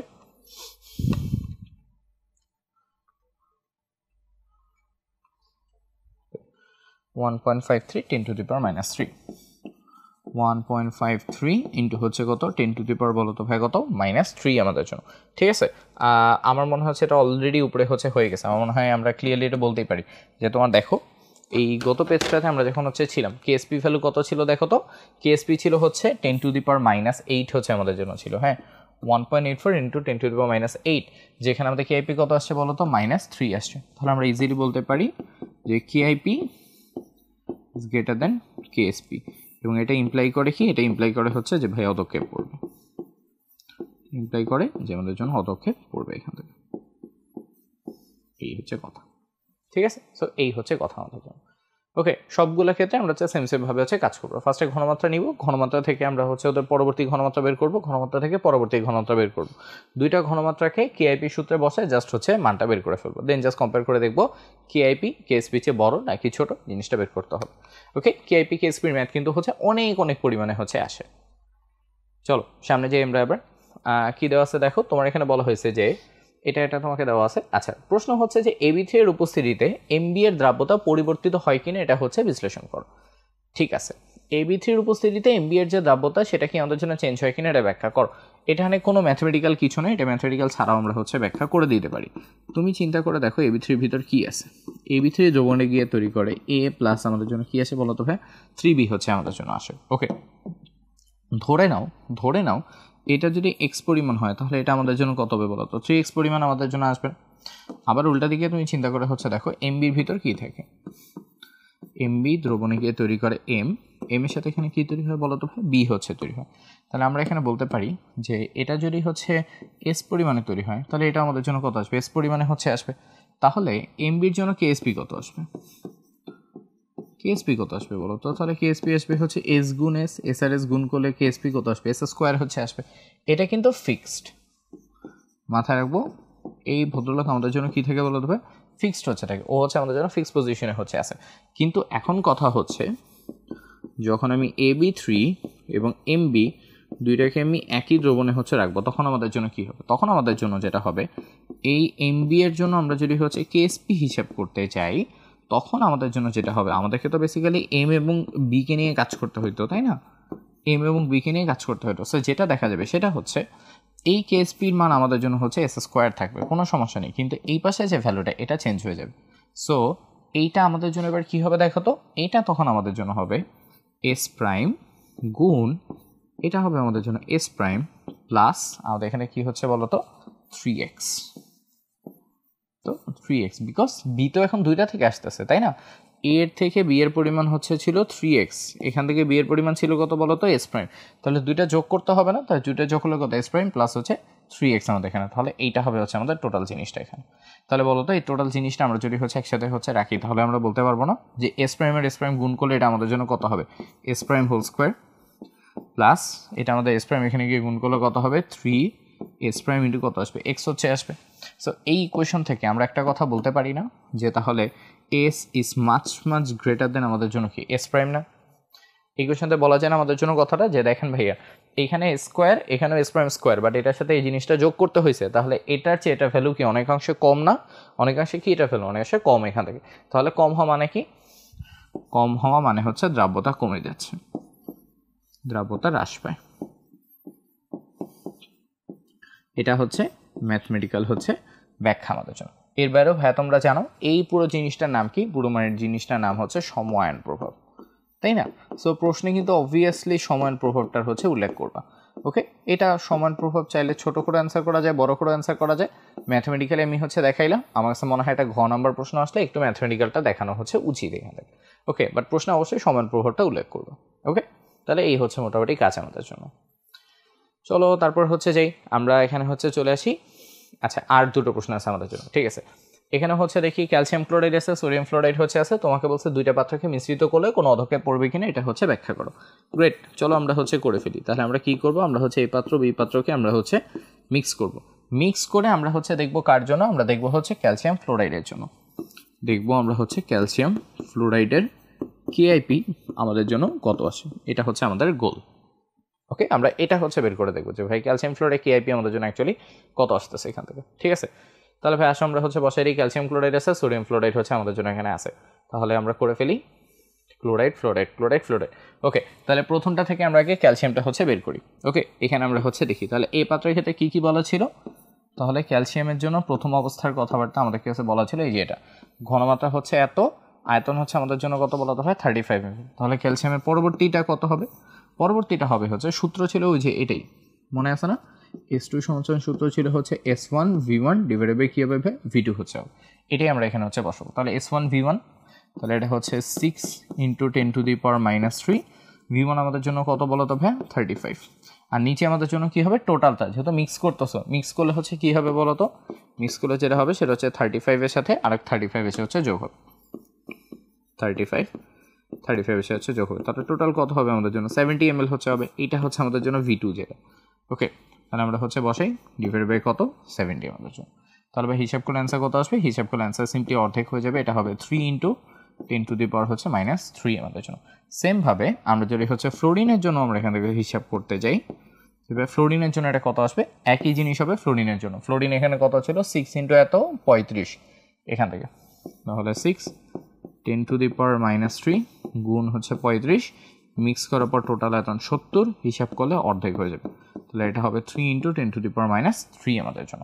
তাহলে প্রশ্ন হচ্ছে ভাইয়া তাহলে ক্যালসিয়াম ফ্লোরাইডের কেআইপি আমাদের জন্য কত হবে, এটা ক্যালকুলেট করে দেন। তাহলে এই গেল কেআইপি, আসলে আমরা হচ্ছে বসাই দিই। কেআইপির জন্য সূত্র বসবে আমাদের জন্য যে ভাইয়া হচ্ছে ক্যালসিয়াম এবং হচ্ছে ফ্লোরাইড। তুমি খেয়াল করে দেখো এখানে একটা 2 কিন্তু আছে, এখানে একটা 2 থাকলে কী হবে বলো তো, ফ্লোরাইড মাইনাস আয়ন, উপরে গিয়ে কি বসবে ভাইয়া স্কোয়ার হচ্ছে বসবে।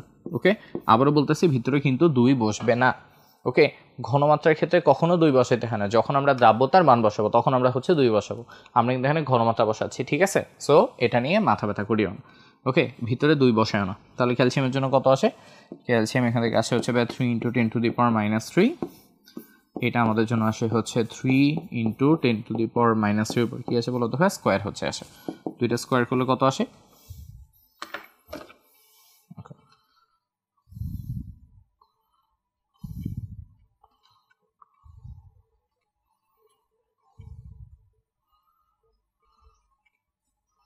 ওকে, আসলে 2.7 × 10⁻⁸, 2.7 × হচ্ছে 10⁻⁸ হচ্ছে আসে। সো এটা হচ্ছে আমাদের জন্য কিসের ভ্যালু ভাই, কেআইপি হচ্ছে ভ্যালু। তাহলে আমরা একটু হিসাব করে হচ্ছে দেখি এই ভ্যালুটা কি কেএসপি ভ্যালু হচ্ছে ছোট না বড়। ওকে, তো আমার এটা ক্লিয়ারলি আমরা দেখতেই পাচ্ছি যে ভাইয়া এই যে ভ্যালু এটা হচ্ছে -11, এই ভ্যালু আমাদের জন্য কত বলো তো ভাইয়া -8 হচ্ছে আসছে। এই ভ্যালু কত আমাদের আসছে বলো তো -8 হচ্ছে আসছে। তাহলে আমরা অবভিয়াসলি বলতে পারি যে ভাইয়া কেআইপি কেএসপি চেয়ে কী হয়ে গেছে বড় হয়ে গেছে। যখনই কেআইপি কেএসপি চেয়ে বড় হয়ে গেছে তার মানে কী হবে বলো তো অধক্ষেপ পড়বে, অধক্ষেপ পড়বে। ক্লিয়ার, এই হচ্ছে আমাদের কথা এখান থেকে, ঠিক আছে। ওকে, সেম প্রশ্ন এখান থেকে। ওকে, একই টাইপের প্রশ্নগুলো হচ্ছে এখানে আসতেছে। আচ্ছা, লাস্ট প্রশ্ন আমরা আমাদের আজকের দিনে, সেটা হচ্ছে কুমিল্লা বোর্ড হচ্ছে 2023-এর প্রশ্ন। এটা ছিল চট্টগ্রাম বোর্ডের, এটা হচ্ছে কুমিল্লা বোর্ডের প্রশ্ন। কি বলছে তোমার এখানে বেরিয়াম নাইট্রেট এবং হচ্ছে বেরিয়াম সালফেট দুইটাই দেওয়া আছে। তোমাকে বলছে বি পাত্রের দ্রবণ সম্পূর্ণভাবে এই পাত্রে মিশ্রিত করলে কোনো অধক্ষেপ পড়বে কিনা গাণিতিকভাবে ব্যাখ্যা করো। তো বেসিক্যালি আমার এখানে হচ্ছে দুইটাই চেক করতে হবে, কারণ যেহেতু আমাকে দুইটাই হচ্ছে দেওয়া আছে। তুমি দেখো বেরিয়াম নাইট্রেটের জন্য কেএসপি দেওয়া আছে, বেরিয়াম সালফেটের জন্য কি দেওয়া আছে ভাই কেএসপি এখানে হচ্ছে দেওয়া আছে। তো আমরা বেসিক্যালি দেখবো যে এখানে কী হচ্ছে। ও আচ্ছা, নাইট্রেটেরটা তো আমরা দেখবো না, কারণ নাইট্রেটটা আগের অবস্থানেই ছিল। আমরা শুধু হচ্ছে দেখবো সালফেটের জন্য যে সালফেটের ক্ষেত্রে অর্ডারটা কী হচ্ছে।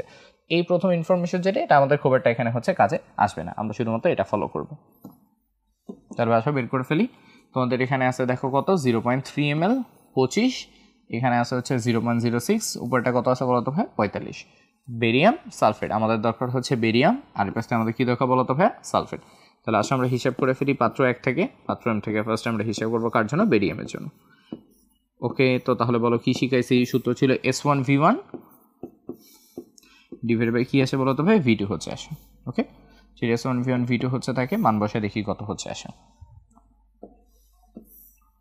আচ্ছা, সো S1V1 তার মানে হচ্ছে 0.3 গুণ হচ্ছে 25, দুইটা যোগ করলে কত আসে বলো তো ভাইয়া, 25 আর 45 না, এখান থেকে 25 আর 45 যোগ করলে কত হবে বলো তো ভাইয়া, 50 70, তাহলে কত আসবে বলো তো 70 ml।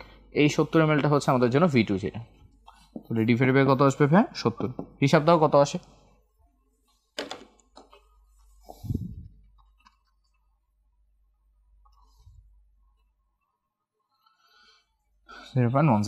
0.107 মোলার এখান থেকে, ঠিক আছে। এটা আমাদের কার জন্য, এটা আমাদের জন্য হচ্ছে বেরিয়ামের জন্য। এবার তাহলে ভাই আমরা আসি হচ্ছে সালফেটের জন্য বের করে ফেলি। আমরা এখানে বের করবো কার জন্য, হচ্ছে সালফেটের জন্য। আচ্ছা, সালফেটের ক্ষেত্রে একটা ব্যাপার হচ্ছে আছে যেটা আমরা একটু ফলো করতে হবে। ও না, ঠিক আছে, Na2SO4 তে Na2SO4। আচ্ছা, সালফেটের জন্য আমরা হিসাব করে ফেলি SO4 2 মাইনাস, এখানে সালফেটের ঘনমাত্রা কত, 0.06, কিন্তু জাস্ট দেখাই দিই হ্যাঁ, পরে যেন তোমরা ভালো না বুঝো। ভাই এখানে সোডিয়ামের ঘনমাত্রা কত বলো তো, এখানে সোডিয়ামের ঘনমাত্রা কিন্তু হচ্ছে 2 × 0.06 হচ্ছে হবে। কেন হবে, বিকজ ভাইয়া সোডিয়াম সালফেট হয়, Na2SO4 হচ্ছে হয়, বুঝছো। এই জন্য সালফেট যা ছিল ওটাই, কিন্তু সোডিয়াম কিন্তু যেহেতু দুইটা ছিল, এই জন্য সোডিয়ামের ঘনমাত্রা এটার ঘনমাত্রা দ্বিগুণ হচ্ছে হবে। ওকে, বেরিয়ামের ক্ষেত্রেও সমস্যা হয় না, বিকজ বেরিয়াম তো নাইট্রেটই হয়, সো বেরিয়াম একটাই, সালফেট এখান থেকে একটাই। ওকে, আচ্ছা, এখানেও ভাই আসো আমরা হচ্ছে বসাই দিই, আর সূত্রটা হচ্ছে লিখলাম না, ঘনমাত্রা হচ্ছে কত, ঘনমাত্রা হচ্ছে 0.06, আয়তন হচ্ছে 45, মিক্স করার পর আয়তন কত হবে 70, হিসাব দেই।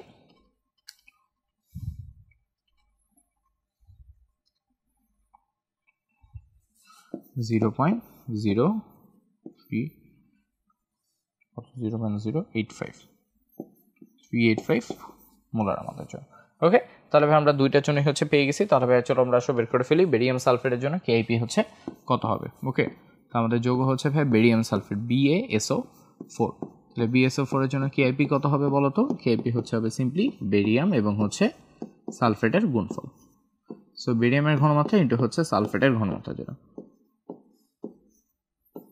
ঘনমাত্রা। তাহলে ভাই আসলে আমরা হচ্ছে বসাই দিই কেআইপি সমান কত আসে। আচ্ছা, তাহলে বেরিয়ামের জন্য কত বের করছে 0.107, সালফেটের জন্য কত বের করছে 0.0385, দুটো গুণ করলে কত আসে দেখি,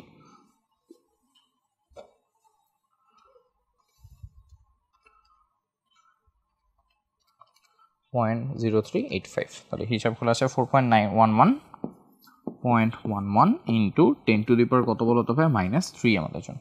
ওকে, হিসাব করলে কত আসে 4.11 ইন্টু হচ্ছে 10⁻³ আচ্ছা, তোমরা এখান থেকে হচ্ছে দেখতেই পাচ্ছ যে ভাইয়া আমাদের বেরিয়াম সালফেটের জন্য কেএসপি ভ্যালু কত ছিল বলো তো, 1.8 ইন্টু 10⁻10। তাহলে আমরা অ্যাগেইন ক্লিয়ারলি বলতে পারি এটা যেহেতু -3 চলে আসছে, তার মানে অ্যাগেইন কেএসপি চেয়ে অনেক বড়, কেএসপি চেয়ে বড় হওয়া মানে অধক্ষেপ পড়বে।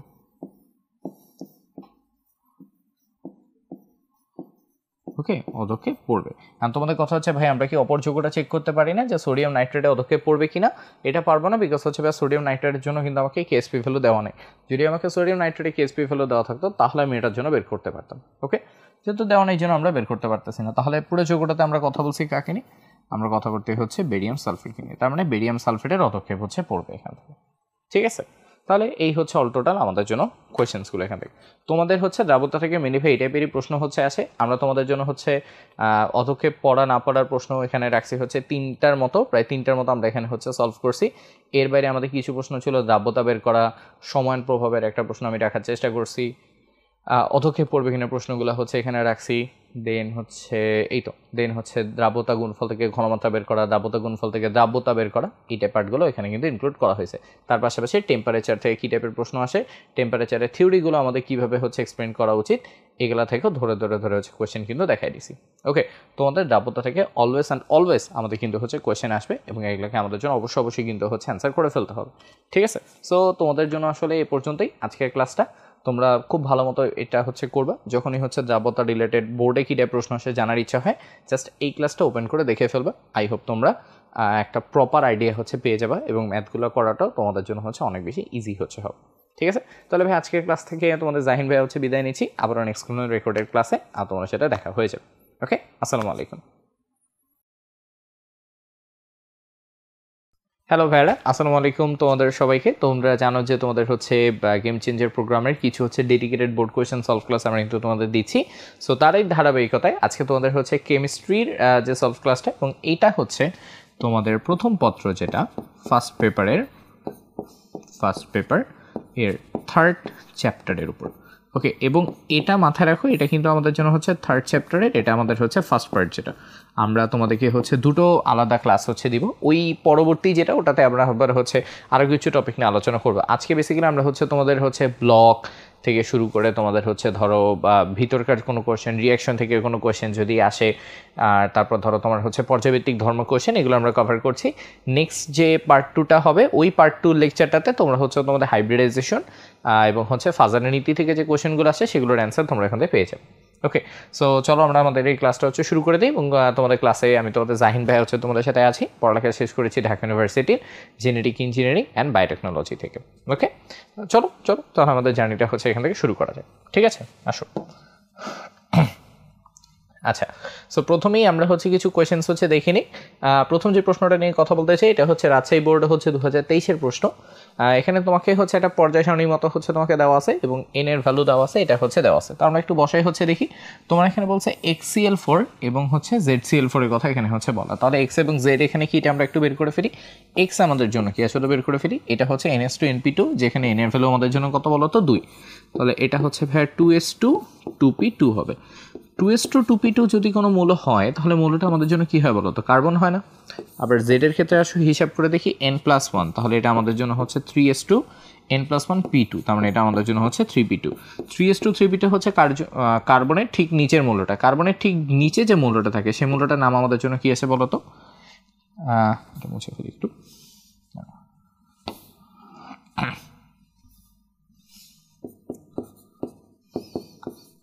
আচ্ছা, কার্বনের নিচে যে মূলটা আসে তার নাম কি থেকে বলো তো, সিলিকন হচ্ছে থাকে। সো কার্বন এবং সিলিকন তোমাকে বেসিক্যালি হচ্ছে বলা হয়েছে যে CCl4 এবং হচ্ছে SiCl4 এর মধ্যে ডিসকাস করতে। সো কোয়েশ্চেনটা হচ্ছে যে এই দুটোর ভিতর CCl4 এর আদ্র বিশ্লেষণ হয় না, কিন্তু SiCl4 এর জন্য আদ্র বিশ্লেষণ হয়। কেন হয় এটা হচ্ছে ব্যাখ্যা করতে হবে। তাহলে আসো আমরা হচ্ছে ব্যাখ্যা করে ফেলি। ফার্স্ট অফ অল তোমাকে বুঝতে হবে যে আদ্র বিশ্লেষণ হচ্ছে কোথায় হয়, আদ্র বিশ্লেষণ হচ্ছে কোথায় হয় একটু বুঝো। ধরো একটা মৌলের ভিতর দুটো পার্ট হচ্ছে আছে, তো এই দুটো পার্টের ভিতর ফার্স্ট অফ অল একটা প্লাস হবে, একটা আমাদের জন্য কী হবে বলো তো, মাইনাস হবে। আদ্র বিশ্লেষণ মানে এটার সাথে আমরা হচ্ছে পানি এসে হচ্ছে যোগ করাবো। এখন যখন আমরা পানি এসে যোগ করাবো তখন কী হবে দেখো, পানির ভিতর প্লাস থাকে, পানির ভিতর কী থাকে বলো তো মাইনাস থাকে। তাহলে এই প্লাস পার্টে কি অ্যাটাক করবে মাইনাস পার্টটাকে, মাইনাস পার্টটা কি অ্যাটাক করবে আমাদের কোন পার্টটাকে বলো তো প্লাস পার্টটাকে আমাদের জন্য। তো এই যে OH মাইনাসটা এসে প্লাসটাকে হচ্ছে অ্যাটাক করবে, এই অ্যাটাকটা কীভাবে হয় আমরা এটার উপর হচ্ছে একটু ফোকাস করতে চাই। সো এই যে OH মাইনাসটা,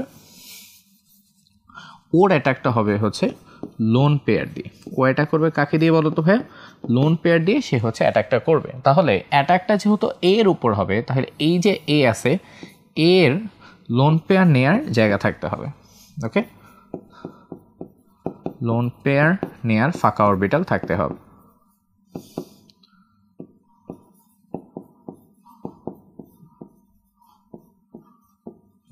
নেয়ার ফাঁকা অরবিটাল থাকবে, ঠিক আছে। এবং এই যে ফাঁকা অরবিটালটা, এই ফাঁকা অরবিটাল আবার যেন তেন কোনো হচ্ছে অরবিটাল না, এটা একটু ক্লিয়ারলি হচ্ছে বলে দিই। এই যে ফাঁকা অরবিটালের কথা এখানে বলা হয়েছে, এটা হচ্ছে একটা ডি অরবিটাল থাকতে হবে, ঠিক আছে। একটা ডি অরবিটাল হচ্ছে ওর থাকতে হবে আমাদের এখানে যদি এটা হইতে চায়। এখন কথা হচ্ছে এই যে আমরা এই দুইজনের কথা হচ্ছে বলতেছি, এই দুটোর ভিতর আমরা একটু হচ্ছে কম্পেয়ার যদি হচ্ছে করে দেখি, তাহলে তোমরা দেখো এখানে ক্লোরিনটা মাইনাস, কার্বনটা আমাদের জন্য কি বলতো প্লাস, ক্লোরিনটা মাইনাস, সিলিকনটা আমাদের জন্য কি বলতো ভাই প্লাস। তাহলে প্রথমে আসলে আমরা CCl4 কে নিয়ে আলোচনা করি। CCl4 এ কার্বনের ডি অরবিটাল নাই, কার্বনে ডি অরবিটাল কি হয়েছে বলতো ভাই নাই। কিন্তু SiCl4 এর কথা যদি আমরা বলি তাহলে আমরা বলতে পারবো সিলিকন যেহেতু 3s2 3p2 ডি অরবিটাল নাই কেন দেখো, বিকজ হচ্ছে 2ডির বলতে কিন্তু কোনো অস্তিত্ব হচ্ছে নাই, তাই না? 2ডি বলে হচ্ছে কিছু নেই, কিন্তু সিলিকনের ক্ষেত্রে ওর কিন্তু একটা 3D অরবিটাল হচ্ছে আছে। ওর কি আছে বলো তো, ওর একটা হচ্ছে 3D মানে 3 ডাইমেনশনাল না, 3D মানে হচ্ছে ওই যে 3 নাম্বার কক্ষপথে তার একটা হচ্ছে ডি উপশক্তি স্তর হচ্ছে আছে। তার মানে এই যে 3D অরবিটালটা আছে, এই 3D অরবিটালটা থাকার জন্যই আমাদের সিলিকন হচ্ছে এইটাতে হেল্প করে। এই জন্যই আমরা হচ্ছে বলি সিলিকনের সাথে যে যৌগগুলো থাকবে, তাই সিলিকন ক্লোরাইডের আদ্র বিশ্লেষণ হবে।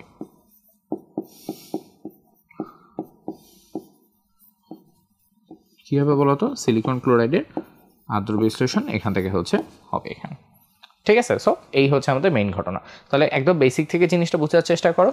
OH মাইনাস নেগেটিভটা অ্যাটাক করবে পজিটিভটিকে, তার মানে যে পজিটিভ হবে তার ভিতরে হচ্ছে লোন পেয়ার নেওয়ার মতো জায়গা থাকতে হবে। লোন পেয়ার কাকে দিয়ে নেয়? লোন পেয়ারটা নেয় হচ্ছে ডি অরবিটালগুলোকে হচ্ছে ব্যবহার করে। এখন কথা হচ্ছে এই দুটোর ভিতরে কার্বন ফাঁকা থাকে, কিন্তু কার্বনে কোনো ডি অরবিটাল হচ্ছে নাই, কিন্তু সিলিকন প্লাস অবস্থায় থাকলে সিলিকন যেহেতু 3s2 3p2 তার মানে তার কিন্তু 3D অরবিটালটার অস্তিত্ব আছে। সো অস্তিত্ব থাকার কারণে যেটা হয়, সিলিকন ক্লোরাইডে আদ্র বিশ্লেষণ হয় কিন্তু কার্বনের আদ্র বিশ্লেষণ হয় না এখান থেকে, ঠিক আছে? এই জন্য কি হয় না, এই জন্য হচ্ছে কার্বনের আদ্র বিশ্লেষণ হচ্ছে সিম্পলি হয় না আমাদের জন্য। ওকে, এটা একটা বহুল পরিচিত এবং এটা খুব ফেমাস একটা হচ্ছে এটা কোয়েশ্চেন এটা। ওকে, আচ্ছা চলো আমরা হচ্ছে সামনে যাই। তোমরা কিন্তু প্রশ্নগুলো ভালো মতো পড়বা, তোমাদের বইতেও কিন্তু খুব সুন্দর করে এগুলোর ব্যাখ্যা এখানে দেওয়া আছে। আচ্ছা চলো আমরা হচ্ছে নেক্সট কোয়েশ্চেনে হচ্ছে যাই। যশোর 2023-এর প্রশ্ন অ্যাগেইন এভাবে দেওয়া, তোমাকে বলা হয়েছে যে ভাই ZX3 যৌগ অপেক্ষা YX3 যৌগটি অধিক ক্ষারীয় কীভাবে, এটা হচ্ছে ব্যাখ্যা করতে হবে। তাহলে আসলে আমরা একটু দেখে ফেলি ZX3 এবং YX3 কোথায় আছে। ফার্স্ট অফ অল ভাই এক্স কি, এটা আমরা একটু বের করে ফেলি। এক্স হচ্ছে তোমার দেখো শ্রেণী 1 পর্যায় 1, তার মানে এক্সটা আমাদের জন্য কী হবে, হাইড্রোজেন হচ্ছে হবে। ZX3 জেড আমাদের জন্য কি আমরা একটু দেখি তো, 15 নম্বর গ্রুপ এবং হচ্ছে 3, তার মানে 15 নম্বর গ্রুপের হচ্ছে উপরের দুইটা, এই দুইটাকে নিয়ে আমাকে কথা বলতে বলছে। সো ওয়াই এবং হচ্ছে জেড। 15 নম্বর গ্রুপ কাকে দিয়ে শুরু হয় মনে আছে? উপরে থাকে নাইট্রোজেন, নাইট্রোজেনের নিচে কে থেকে বলো তো, ফসফরাস থাকে।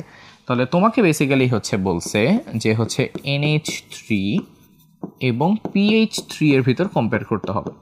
PH3 এর ভিতর কম্পেয়ার করতে হবে যে হচ্ছে কোন যৌগটি অধিক ক্ষারীয়, এটা তোমাকে হচ্ছে ব্যাখ্যা করতে হবে, ঠিক আছে? সো আমরা এটাকে ব্যাখ্যা করে ফেলি। এখানে মেইন অ্যান্সারটা হচ্ছে NH3 PH3 হচ্ছে বেশি ক্ষারীয়। কিভাবে বেশি ক্ষারীয় এটা আমরা হচ্ছে ব্যাখ্যা করব। সো তোমাকে আগে বুঝতে হবে ক্ষারীয় কনসেপ্টটা কিভাবে হচ্ছে আসে। ক্ষারীয় কনসেপ্টটা হচ্ছে আসে লোন পেয়ার দানের উপর বেস করে। লোন পেয়ার দান করবে, যে যত ভালো লোন পেয়ার দান করবে তার জন্য এটা কি হবে, তত বেশি হচ্ছে হবে।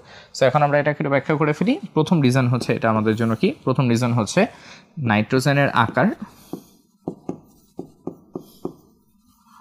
নাইট্রোজেনের আকার এর চেয়ে ফসফরাসের আকার বড়।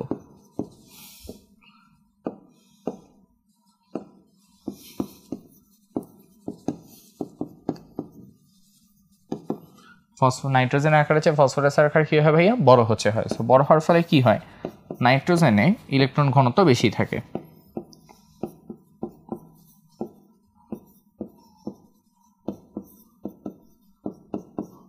নাইট্রোজেনে ইলেকট্রন ঘনত্ব কী থাকে বলো তো ভাইয়া, বেশি পরিমাণে হচ্ছে থাকে। সো নাইট্রোজেনে ইলেকট্রন ঘনত্বটা হচ্ছে বেশি থাকে। 3 নম্বর পয়েন্ট হচ্ছে নাইট্রোজেন এর তড়িৎ ঋণাত্মকতা বেশি।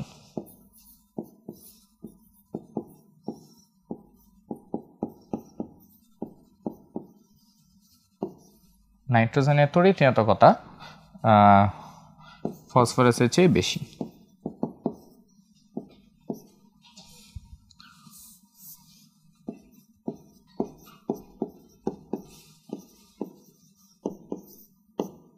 নাইট্রোজেনের তড়িৎ ঋণাত্মকতা ফসফরাসের চেয়ে কী থেকে বলো তো ভাই, বেশি পরিমাণ হচ্ছে থাকে।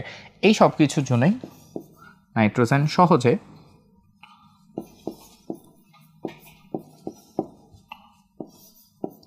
লোন পেয়ার দান করে। সহজে লোন পেয়ারটা কী করে বলো তো ভাই, দান করে, ঠিক আছে? এই সব কিছুর জন্য নাইট্রোজেন হচ্ছে সহজে লোন পেয়ারটাকে হচ্ছে দান করে ফেলে, এবং লোন পেয়ারটাকে হচ্ছে দান করতে পারে সহজে, বিধায় আমরা হচ্ছে বলি NH3 বেশি ক্ষারীয়। ঠিক আছে। সো তোমরা যখন হচ্ছে অ্যান্সার করবা তোমরা হচ্ছে এই 3টা পয়েন্টকে একটু সুন্দর করে ফোকাস দিয়ে ব্যাখ্যা করবো। প্রথম জিনিস হচ্ছে নাইট্রোজেনের আকার ছোট, নাইট্রোজেনের আকার ছোট হওয়ার কারণে নাইট্রোজেনের যে ইলেকট্রন ঘনত্ব সেটা কি থাকে, বেশি পরিমাণে থাকে।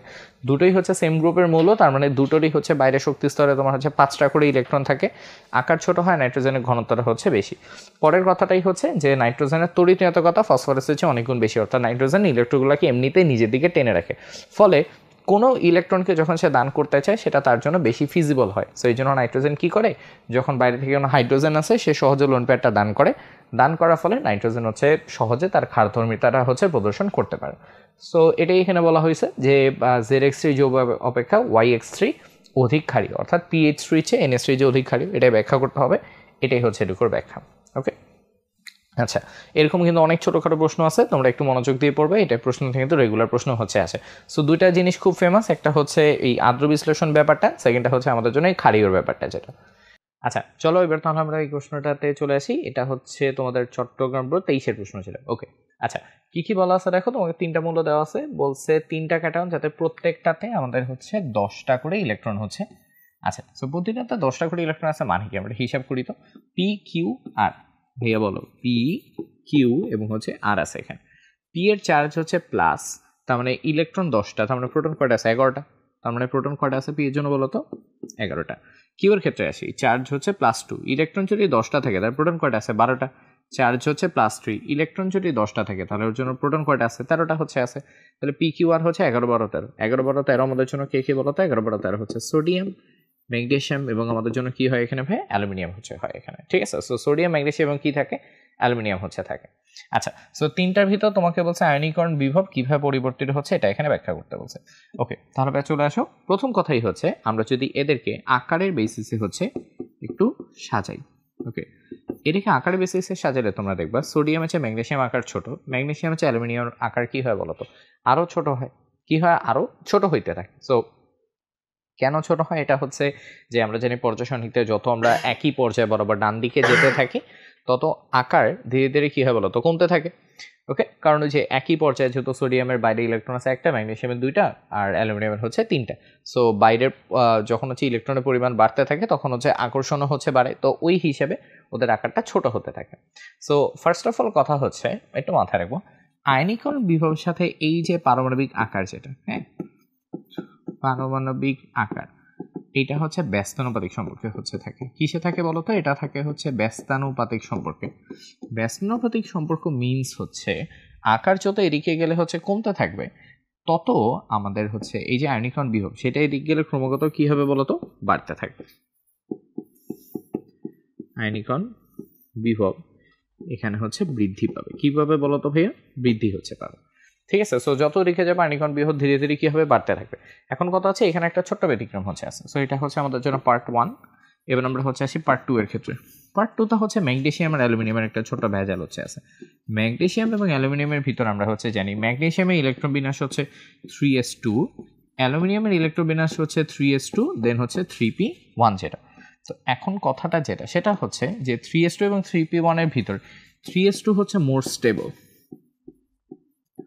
3s2 হচ্ছে মোর স্টেবল দেন ওর 3p1 আছে।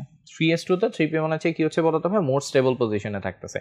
যত বেশি স্টেবিলিটি বাড়তেছে, মোর স্টেবল মানে কি, মোর স্টেবল মানে হচ্ছে আয়নীকরণ যে বিভবের কথা আমরা বলতেছি, এই আয়নীকরণ বিভবটা কি হবে বলতো, বেশি হবে। যে যত বেশি স্টেবল তাকে ভাঙতে তত বেশি শক্তি লাগে, তার মানে আয়নীকরণ বিভবটা কি হবে, তত বেশি শক্তিশালী হবে বা বেশি হবে। তার মানে ম্যাগনেসিয়ামের চেয়ে অ্যালুমিনিয়ামের আয়নীকরণ বিভব আবার কী হবে বলতো ভাইয়া, বেশি হচ্ছে হবে। সো দ্যাট মিনস জিনিসটা একটু ডিফারেন্টভাবে যাবে। এটা হচ্ছে হবে সোডিয়াম, ম্যাগনেসিয়াম, অ্যালুমিনিয়াম। তো জিনিসটা হবে সোডিয়ামের পর হচ্ছে ম্যাগনেসিয়াম একটু উপরে হবে, ম্যাগনেসিয়ামের পর অ্যালুমিনিয়াম আবার কী হবে বলতো, একটু হচ্ছে নিচের দিকে হচ্ছে হবে। সো গ্রাফিক্যালি জিনিসটা হচ্ছে অনেকটা এভাবে যাবে আমাদের জন্য, সোডিয়াম থেকে ম্যাগনেসিয়াম একটু উপরে, ম্যাগনেসিয়াম থেকে অ্যালুমিনিয়াম কী হবে, একটু নিচের দিকে হচ্ছে এবার আসবে। কথা বুঝতে পারছি জিনিসটা। সো আয়নীকরণ বিভবের ব্যতিক্রমটা এভাবে হবে। সো দুইটা পার্টে ব্যাখ্যা করাটা ভালো, প্রথমে আকার দিয়ে ব্যাখ্যা করবা, এরপর হচ্ছে বলবা যে ম্যাগনেসিয়াম আর অ্যালুমিনিয়ামের একটা ভেজাল আছে। সো অ্যাকচুয়ালি অ্যালুমিনিয়াম আছে ম্যাগনেসিয়ামের যে আয়নীকরণ বিভব সেটা কি হবে, বেশি হচ্ছে হবে। ঠিক আছে, সো এটুকু ব্যাখ্যা করতে পারলে এটা এনাফ। আচ্ছা, এখানে তোমরা হচ্ছে এটাও লিখে দিতে পারো ছোট করে যে হচ্ছে ভাই আসলে সকল গ্রুপ 2 গ্রুপ 3তেই এই ঝামেলাটা হচ্ছে হবে। সো এটা এভাবেও প্রশ্নের লাস্টে লিখে দিতে পারো যে হচ্ছে যে গ্রুপ 2 অলওয়েজ হচ্ছে আমাদের গ্রুপ 3 যারা হবে, গ্রুপ 3 এর চেয়ে গ্রুপ 2 এর আয়নিক বিভব কি হবে বলো তো, বেশি হচ্ছে হবে, মুখস্থ রাখার জন্য। আসো পরেরটাতে হচ্ছে যে ওকে, তোমরা এখানে বলছে উদ্দীপকের রেখাটি আদর্শ পর্যায়ভিত্তিক ধর্ম প্রদর্শন করে না, যুক্তি সহ বিশ্লেষণ করো। ওকে, তোমার এখানে কি দেওয়া আছে বলো তো, তোমার এখানে দেওয়া আছে হচ্ছে আয়নীকরণ শক্তি, এ পাশে পারমাণবিক সংখ্যা দেওয়া আছে। ওকে, সো একটা জিনিস দেখো, এটা একটু উপর নিচ করে এখানে যাচ্ছে, তাই না? তো আমরা একটু যদি হচ্ছে দেখি, লিথিয়ামের পর কি আসে বলো তো, বেরিলিয়াম, লিথিয়াম বেরিলিয়াম, তারপর আমাদের জন্য কি আসে, হিলিয়াম লিথিয়াম বেরিলিয়াম, তারপর হচ্ছে বোরন কার্বন, তারপর এই এক্স হবে আমাদের জন্য হচ্ছে নাইট্রোজেন, এ হবে আমাদের জন্য অক্সিজেন, নাইট্রোজেন, অক্সিজেন, ফ্লোরিন, তারপর এখানে কি আসে, নিয়ন হচ্ছে আসে। সো এই হচ্ছে মোটামুটি বলবো lithium beryllium boron carbon nitrogen oxygen fluorine নিয়ন আমাদের জন্য। এখন কথা হচ্ছে এটা কিন্তু ডিরেক্টলি আমাদের হচ্ছে কি যাচ্ছে না, সোজা হচ্ছে যাচ্ছে না। সো প্রথমে আমাদের বুঝতে হবে যে আদর্শ পর্যায়ভিত্তিক ধর্ম বলতে কি বুঝে। আদর্শ পর্যায়ভিত্তিক ক্রম মানে হচ্ছে পর্যায়ভিত্তিকভাবে এটা হচ্ছে যাবে। ওকে, মানে এটা হচ্ছে পর্যায়ভিত্তিকভাবে এই ঘটনাটা আমাদের হচ্ছে যেতে থাকবে, পর্যায়ভিত্তিকভাবে এটা কি হবে আমাদের জন্য যাবে। সো কেন এটা আমাদের হচ্ছে প্রদর্শন করে না, এইটা রিজন হচ্ছে ব্যতিক্রম আছে। ওকে, এই সিরিজে ব্যতিক্রম আছে।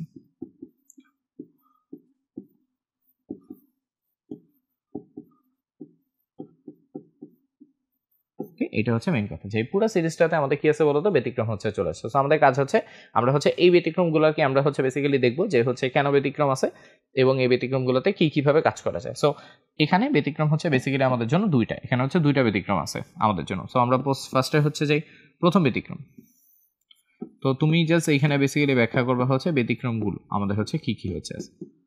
ওকে, আয়নীকরণ শক্তির হচ্ছে ব্যতিক্রম দুটাই। প্রথম ব্যতিক্রম হচ্ছে ওই যে আগের পেজে হচ্ছে ঠিক যেটা লিখছি, গ্রুপ 2 ভার্সেস হচ্ছে গ্রুপ 3 এর ক্ষেত্রে। ওকে, গ্রুপ 2 এবং হচ্ছে গ্রুপ 3 এর ব্যতিক্রম হচ্ছে ব্যতিক্রমগুলো কি কি। তো গ্রুপ 2 এবং গ্রুপ 3 ব্যতিক্রমটা কি আমরা এটা দেখে ফেলি। ব্যতিক্রমটা হচ্ছে গ্রুপ 2 এর মানুষ এখানে কি আছে দেখো, বেরিলিয়াম, গ্রুপ 3 এর মানুষ কি আছে বলো তো, বোরন। সো হচ্ছে বেরিলিয়াম এবং বোরনের ভিতরে বেরিলিয়ামের ইলেকট্রন বিন্যাস হবে হচ্ছে, এটা তো 2 ছিল, সো 2 দিয়ে লিখি, সমস্যা নেই, 2s2, বাট বোরন আমাদের জন্য হচ্ছে হবে 2s2, দেন আমাদের জন্য হবে 2p1 যেটা। এখন 2p1 হওয়ার ফলে যেটা তোমার হবে সেটা হচ্ছে এই যে 2p1 এবং এটা হচ্ছে 2s2। সো যেটা দেখা যাবে সেটা হচ্ছে 2s2 হচ্ছে আমাদের জন্য মোর স্টেবল। 2s2 আমাদের জন্য কি বলতো ভাই, মোর স্টেবল বা হচ্ছে অধিক স্থিতিশীল। মোর স্টেবল হইলে আবার কি হচ্ছে আয়নীকরণ বিভব কি হবে, বেশি হবে। আয়নীকরণ বিভব বা আয়নীকরণ শক্তি তুমি হচ্ছে যেটাই বলো না কেন, আয়নীকরণ শক্তি বেশি হবে। ঠিক আছে, আয়নীকরণ শক্তি কি হচ্ছে, বেশি হচ্ছে আমাদের জন্য। এই জন্য দেখা যাচ্ছে বোরন উপরে হওয়ার কথা ছিল, বাট বেরিলিয়ামটা কি হয়েছে, উপরে চলে গেছে। সো এখানে বেরিলিয়ামটা হচ্ছে আমাদের জন্য একটা ব্যতিক্রম। ওকে, এই ভদ্রলোক আমাদের জন্য কি একটা বলতো, ব্যতিক্রম যেটা আমাদের জন্য। ওকে, এটা উপরে যাওয়ার হচ্ছে কথা ছিল। আবার একটা জিনিস আছে দেখো, সেটা হচ্ছে দেখো অক্সিজেন নিচে পড়ে গেছে, নাইট্রোজেন কি হয়ে গেছে, উপরে চলে গেছে। এটাকে আমরা একটু এখানে হচ্ছে দেখি। সো এই জন্য আমরা আসলে হচ্ছে ব্যতিক্রম নাম্বার 2 এ হচ্ছে যে সেটা হচ্ছে নাইট্রোজেন এবং হচ্ছে অক্সিজেনের ক্ষেত্রে। নাইট্রোজেন অক্সিজেনের ক্ষেত্রে কি হয়, নাইট্রোজেনে ইলেকট্রোবিন্যাস হয় 2p3, অক্সিজেনে ইলেকট্রোবিন্যাস কত হয় বলতো, অক্সিজেনে ইলেকট্রোবিন্যাস হয় হচ্ছে 2p4 যেটা। 2p3 এবং 2p4 এর ভিতর আমরা হচ্ছে জানি অ্যাগেইন 2p3 হচ্ছে কি মোর স্টেবল। কেন বলতো, কারণ হচ্ছে অর্ধপূর্ণ অরবিটাল বেশি স্থিতিশীল আমাদের জন্য। অর্ধপূর্ণ অরবিটাল কি হয় বলতো, বেশি স্থিতিশীল হয়। সো 2p3টা আমাদের জন্য কি হচ্ছে, মোর স্টেবল। যখনই 2p3 আমাদের জন্য হচ্ছে মোর স্টেবল হবে, তখনই কি হবে বলতো, মোর স্টেবল হওয়া মানে আয়নীকরণ শক্তি কি হবে ওর জন্য, বেশি হবে। আয়নীকরণ শক্তি কি হবে ওর জন্য এখান থেকে হচ্ছে বেশি হবে। So that means again nitrogen এবং অক্সিজেনের ভিতর নাইট্রোজেন আয়নীকরণ শক্তি অক্সিজেনের চেয়ে কি হবে বলতো ভাইয়া, বেশি হচ্ছে হবে এখান থেকে। ঠিক আছে, সো এখানেও একটা ব্যতিক্রম আমরা পাচ্ছি।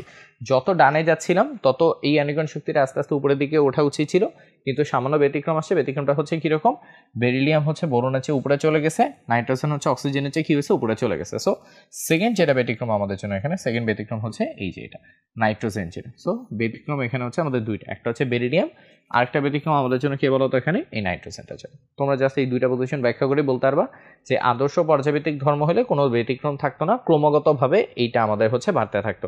যেহেতু ব্যতিক্রম আসছে তার মানে এটা আদর্শ পর্যায়ভিত্তিক ধর্ম প্রদর্শন করতেছে না আমাদের জন্য। ওকে, এইটুকুই শুধু জানতে চাইছে ওরা। আচ্ছা, সো এই গেল আমাদের মোটামুটি আয়নীকরণ শক্তির প্রশ্ন। ঘুরে ফিরে আয়নীকরণ শক্তি থেকে আসলে এগুলাই হচ্ছে প্রশ্ন আসে। ওকে, চলো পরে যাই আমাদের জন্য। XYZ PQ মৌলের প্রচলিত প্রতীক নয়। আচ্ছা, মৌলগুলো তোমাকে দেওয়া আছে, তোমাকে বলছে PQR মৌলগুলির ইলেকট্রন আসক্তির ক্রম ব্যাখ্যা করো। আচ্ছা, PQR, তাই না? PQR কোথায় আছে? 17। আচ্ছা, গ্রুপ 17 এর ভিতর হচ্ছে PQR আছে ভাই। তাহলে আমরা মনে হয় সবাই জানি PQR আমাদের জন্য কি কি।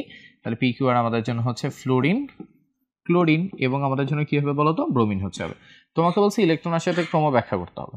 সো প্রথম ব্যাপারটা হচ্ছে যত নিচে যাচ্ছি আকার বাড়তেছে। আকার আমাদের জন্য কি হচ্ছে বলতো? বাড়তেছে। আকার যত বাড়ে ইলেকট্রন আসক্তি তত আমাদের জন্য কি হওয়া উচিত বলতো? এই আকারের সাথে ইলেকট্রন আসক্তির সম্পর্ক কি হয়? আকারের সাথে ইলেকট্রন আসক্তির সম্পর্ক হয় কিন্তু আমাদের জন্য ব্যস্তানুপাতিক। ঠিক আছে? সো আকার যত বাড়বে ইলেকট্রন আসক্তি তত কি হবে আমাদের জন্য বলতো? কমতে থাকবে না?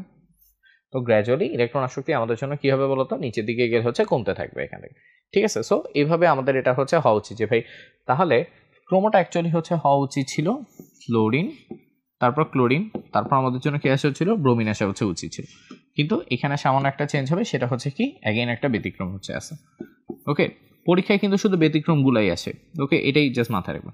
সো ব্যতিক্রমটা কি? ব্যতিক্রমটা হচ্ছে ফ্লোরিন এবং হচ্ছে ক্লোরিন ভেতর যেটা দেখা যায় সেটা হচ্ছে যে ফ্লোরিনের ইলেকট্রন আসক্তি, যে ক্লোরিনের ইলেকট্রন আসক্তি কি থাকে? বেশি হচ্ছে থাকে। এটার রিজন হচ্ছে ফ্লোরিনের তড়িৎ ঋণাত্মকতা। ফ্লোরিনের হচ্ছে দুইটা জিনিস, এক হচ্ছে তড়িৎ ঋণাত্মকতা অনেক বেশি,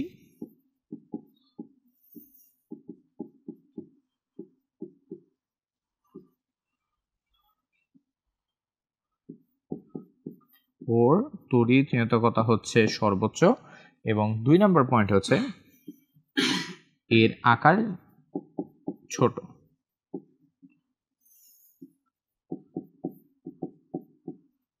এর আকার কি হচ্ছে বলতো? আকার হচ্ছে অনেক ছোট হচ্ছে। সো এই দুইটা রিজনের উপর বেস করে যে ঝামেলাটা হয়, সেই ঝামেলাটা হচ্ছে সেটা হচ্ছে ফ্লোরিনের তাহলে যেটা দেখা যায় ইলেকট্রন ঘনত্ব অনেক বেশি হয়ে যায়।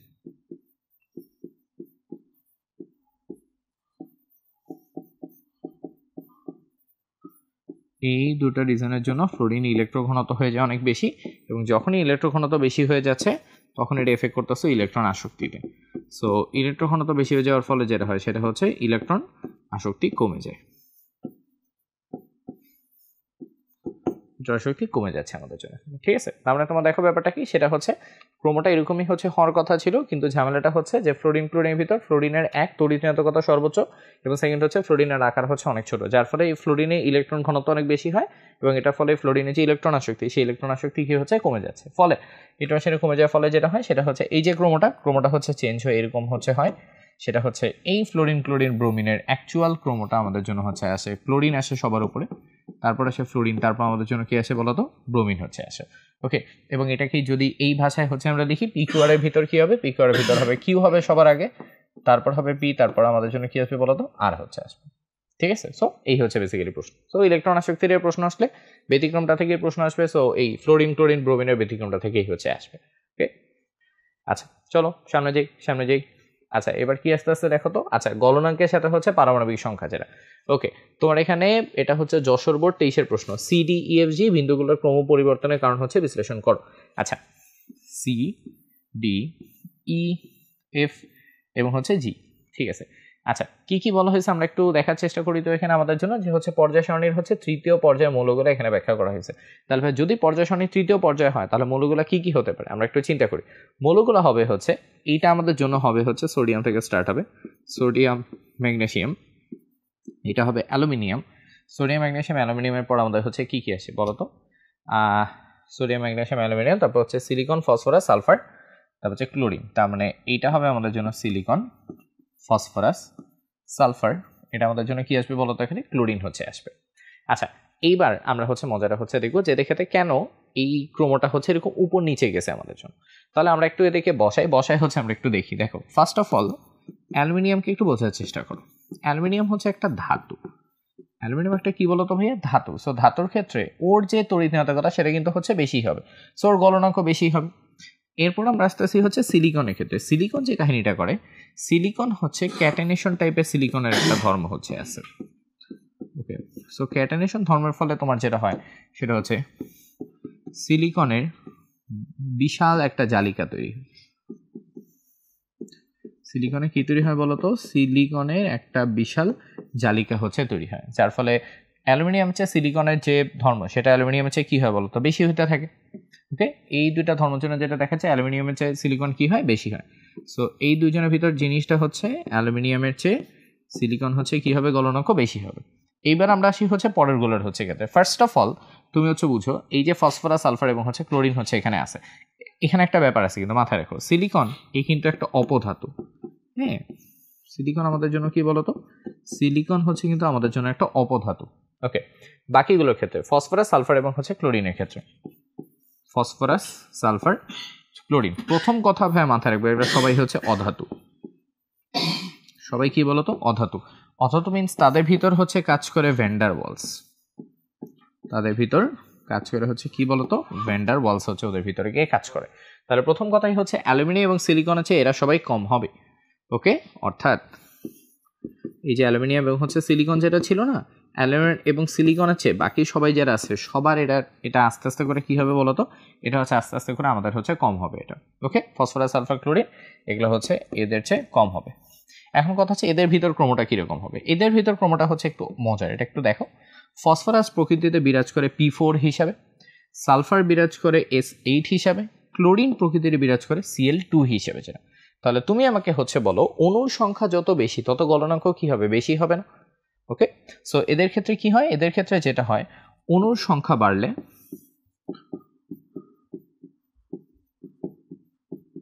অণুর সংখ্যা বেশি হলে গলনাঙ্ক বেশি হয়।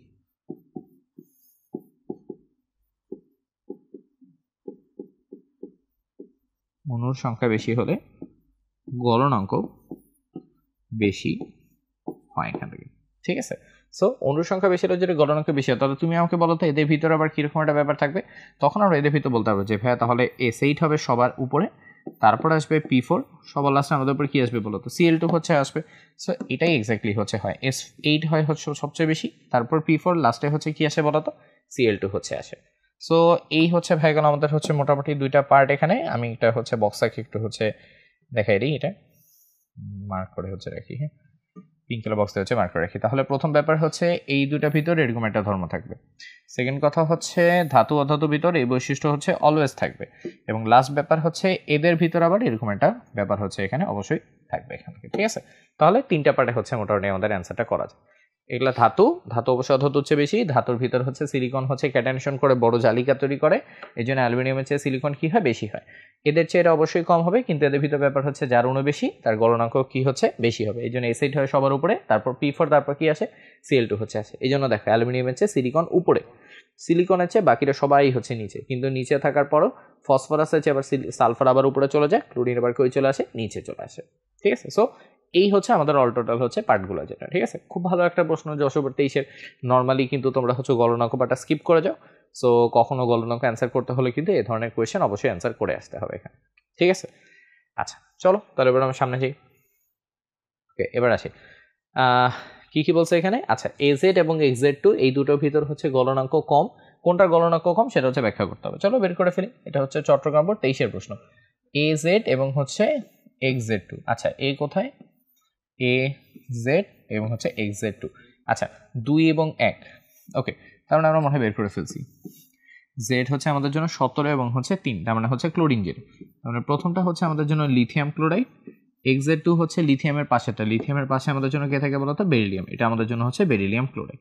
তোমাকে বলছে কোনটার গলনাঙ্ক কম, এটা হচ্ছে ব্যাখ্যা করতে হবে। সো এই জায়গাটাতে আমরা হচ্ছে এটা ইউজ করবো গলনাঙ্ক ব্যাখ্যা করার জন্য। এখানে আমরা হচ্ছে পোলার আয়ন কেটাকে হচ্ছে ইউজ করবো। ওকে, আমরা এখানে হচ্ছে ইউজ করবো পোলার আয়ন কনসেপ্টটাকে। ওকে, পোলার আয়ন কেমিস্ট, এবং পোলার আয়ন ব্যাখ্যা করার জন্য আমরা কি করি, পোলার আয়ন ব্যাখ্যা করার জন্য আমরা হচ্ছে কিন্তু ফাজানের নীতি হচ্ছে নিয়ে আসি।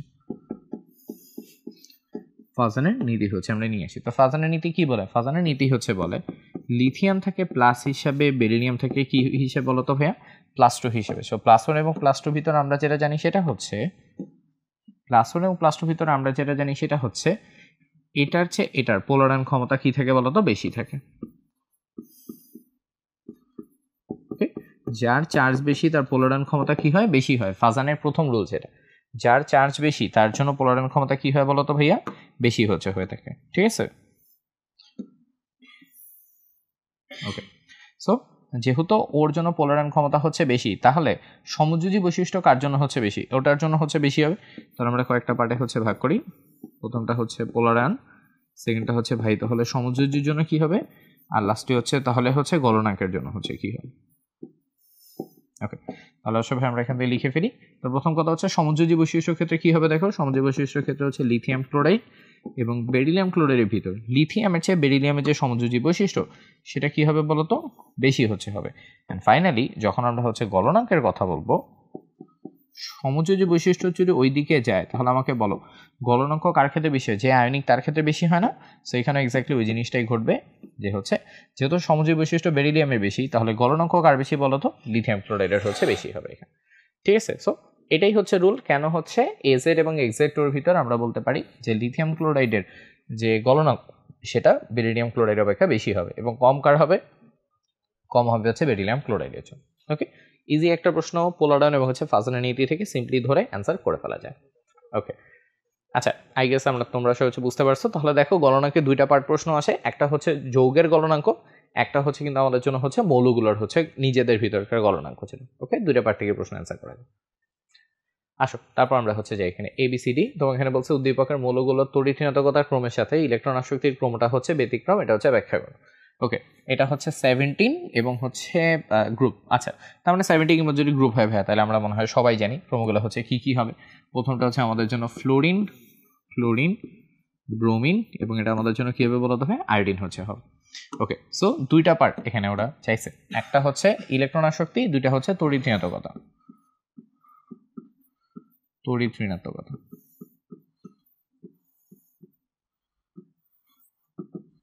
আর এটা হচ্ছে আমাদের জন্য ইলেকট্রন আসক্তি।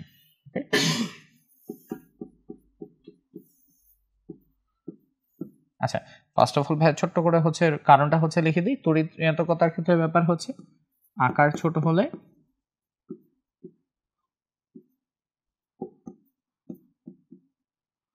আকার বড় হলে এটা হচ্ছে কমবে। ইলেকট্রন আসক্তির ক্ষেত্রে লজিক একটাই, আকার বড় হলে ইলেকট্রন আসক্তি কি হবে বলতো? কমতে থাকবে। খালি ইলেকট্রন আসক্তির ক্ষেত্রে কি থাকে? একটা ব্যতিক্রম হচ্ছে আমাদের জন্য আছে।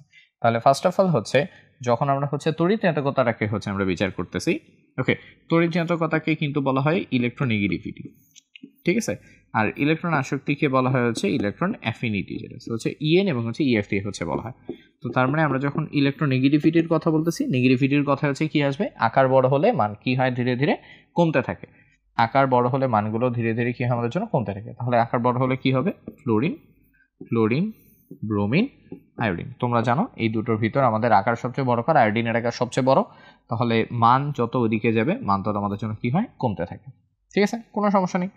এবার আমরা আসি হচ্ছে ইলেকট্রন অ্যাফিনিটির ক্ষেত্রে। অ্যাফিনিটির ক্ষেত্রে কি হয় বলতো? এখানে একটা ব্যতিক্রম হচ্ছে আছে। ওকে, মানটা আমাদের এরকমই হচ্ছে হওয়ার কথা ছিল, কিন্তু এটা ঠিক এরকম হচ্ছে হয় না, বরং কি হয় আমাদের হচ্ছে ক্লোরিনটা হচ্ছে একটু আগে হচ্ছে চলে আসে। আচ্ছা, অন্য কালার দিয়ে লিখি একটু। এখানে হচ্ছে ক্লোরিন, দেন হচ্ছে আমাদের জন্য হচ্ছে ফ্লোরিন চলে আসে এখানে। ঠিক আছে, ফ্লোরিনের পর বাকিগুলো আবার হচ্ছে নর্মাল। এখানে আমাদের জন্য হচ্ছে ব্রোমিন আসে, এখানে আমাদের জন্য কি আসে? আয়োডিন হচ্ছে আসে। সো এই জায়গাটাতে কি হয়? এই জায়গাটাতে আমরা বলছি ক্লোরিনের চেয়ে ফ্লোরিনের ইলেকট্রন আসক্তির মানটা হচ্ছে কমে যায়। বাকিগুলো নর্মাল, যত দিকে যাচ্ছে মানগুলো কি হচ্ছে? কমতে আসতেছে আমাদের এখানে। তাহলে ডিফারেন্সটা কোথায়? ডিফারেন্সটা হচ্ছে জাস্ট এইটুকু পার্ট এখানে।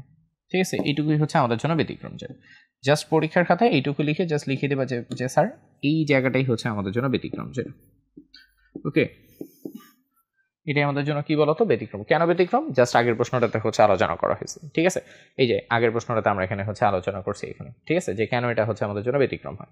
ওকে, এখান থেকে জাস্ট বলতেই হবে ওই যে তড়িৎ-ঋণাত্মকতা সর্বোচ্চ এবং হচ্ছে ওর আকার হচ্ছে সবচেয়ে ছোট, যার ফলে ইলেকট্রন ঘনত্ব বেড়ে যায়।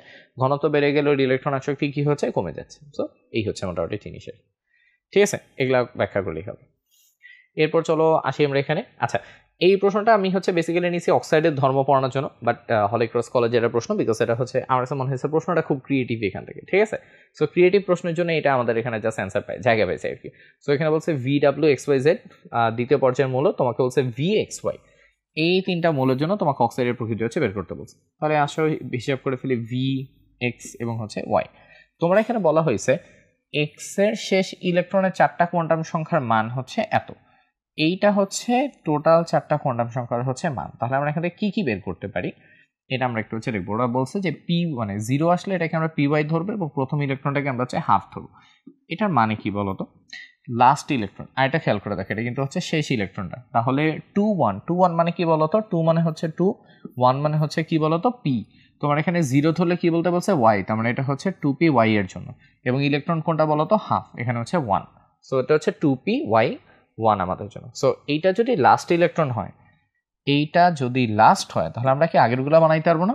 2p ওয়াই এর আগে তাহলে কি থাকবে বলতো, 2s2 হচ্ছে থাকবে আমাদের জন্য, সরি।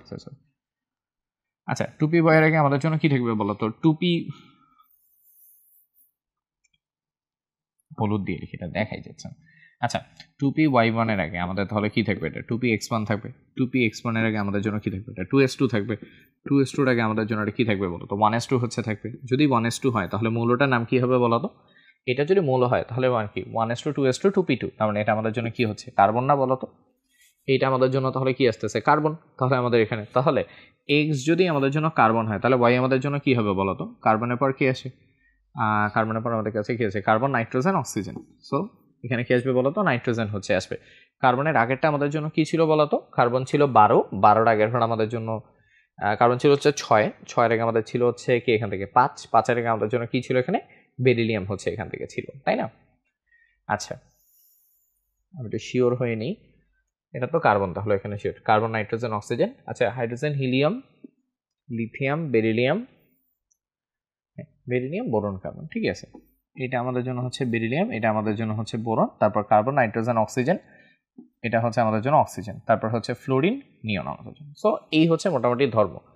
ওকে তাহলে এবার আসো আমরা এটা বের করে ফেলছি। তোমার এখানে বলছে এক্স ওয়াই জেড এর জন্য বের করতে, তাহলে ভি আমাদের জন্য হচ্ছে বেরিলিয়াম, এটা হচ্ছে আমাদের জন্য কার্বন, ওয়াই আমাদের জন্য কি বলতো, ওয়াই হচ্ছে আমাদের জন্য নাইট্রোজেন যেটা এখান থেকে, ঠিক আছে।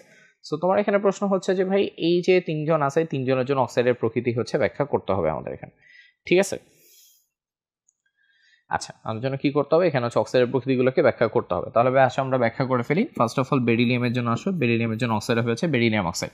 কার্বনের জন্য অক্সাইড হবে সিও, অথবা হচ্ছে কি হবে বলতো CO2 হচ্ছে হবে, ঠিক আছে। নিচে নিচে লিখি, সিও হবে, CO2 হচ্ছে হবে। আর এ পাশে নাইট্রোজেনের জন্য, নাইট্রোজেনের হচ্ছে বেসিক্যালি অনেকগুলো অক্সাইড হচ্ছে আমাদের জন্য আছে। নাইট্রোজেন হচ্ছে N2O হয়, NO হয়, দেন হচ্ছে N2O3 হইতে পারে, তারপর হচ্ছে N2O4 হইতে পারে, N2O4 হইতে পারে, অথবা হচ্ছে NO2 হইতে পারে। N2O4 লেখার হচ্ছে দরকার নেই, NO2 হচ্ছে লিখি, এটাই বেটার।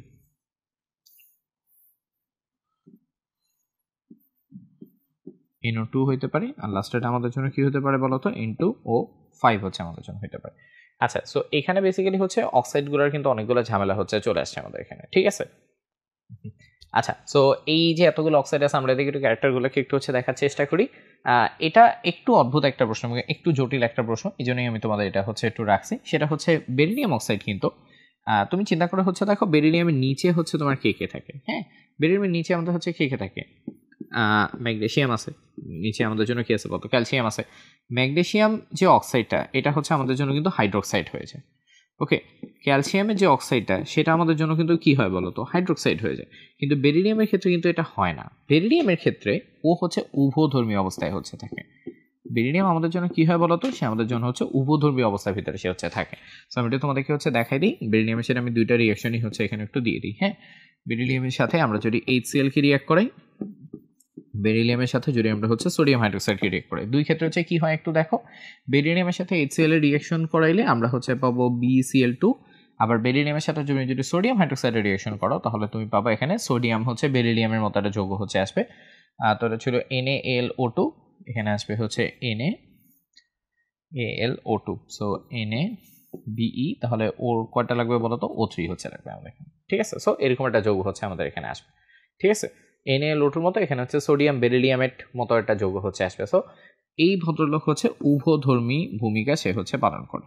ওকে ও একধর্মী না, ও আমাদের জন্য কি বলতো, সে আমাদের জন্য হচ্ছে আরো উভধর্মী।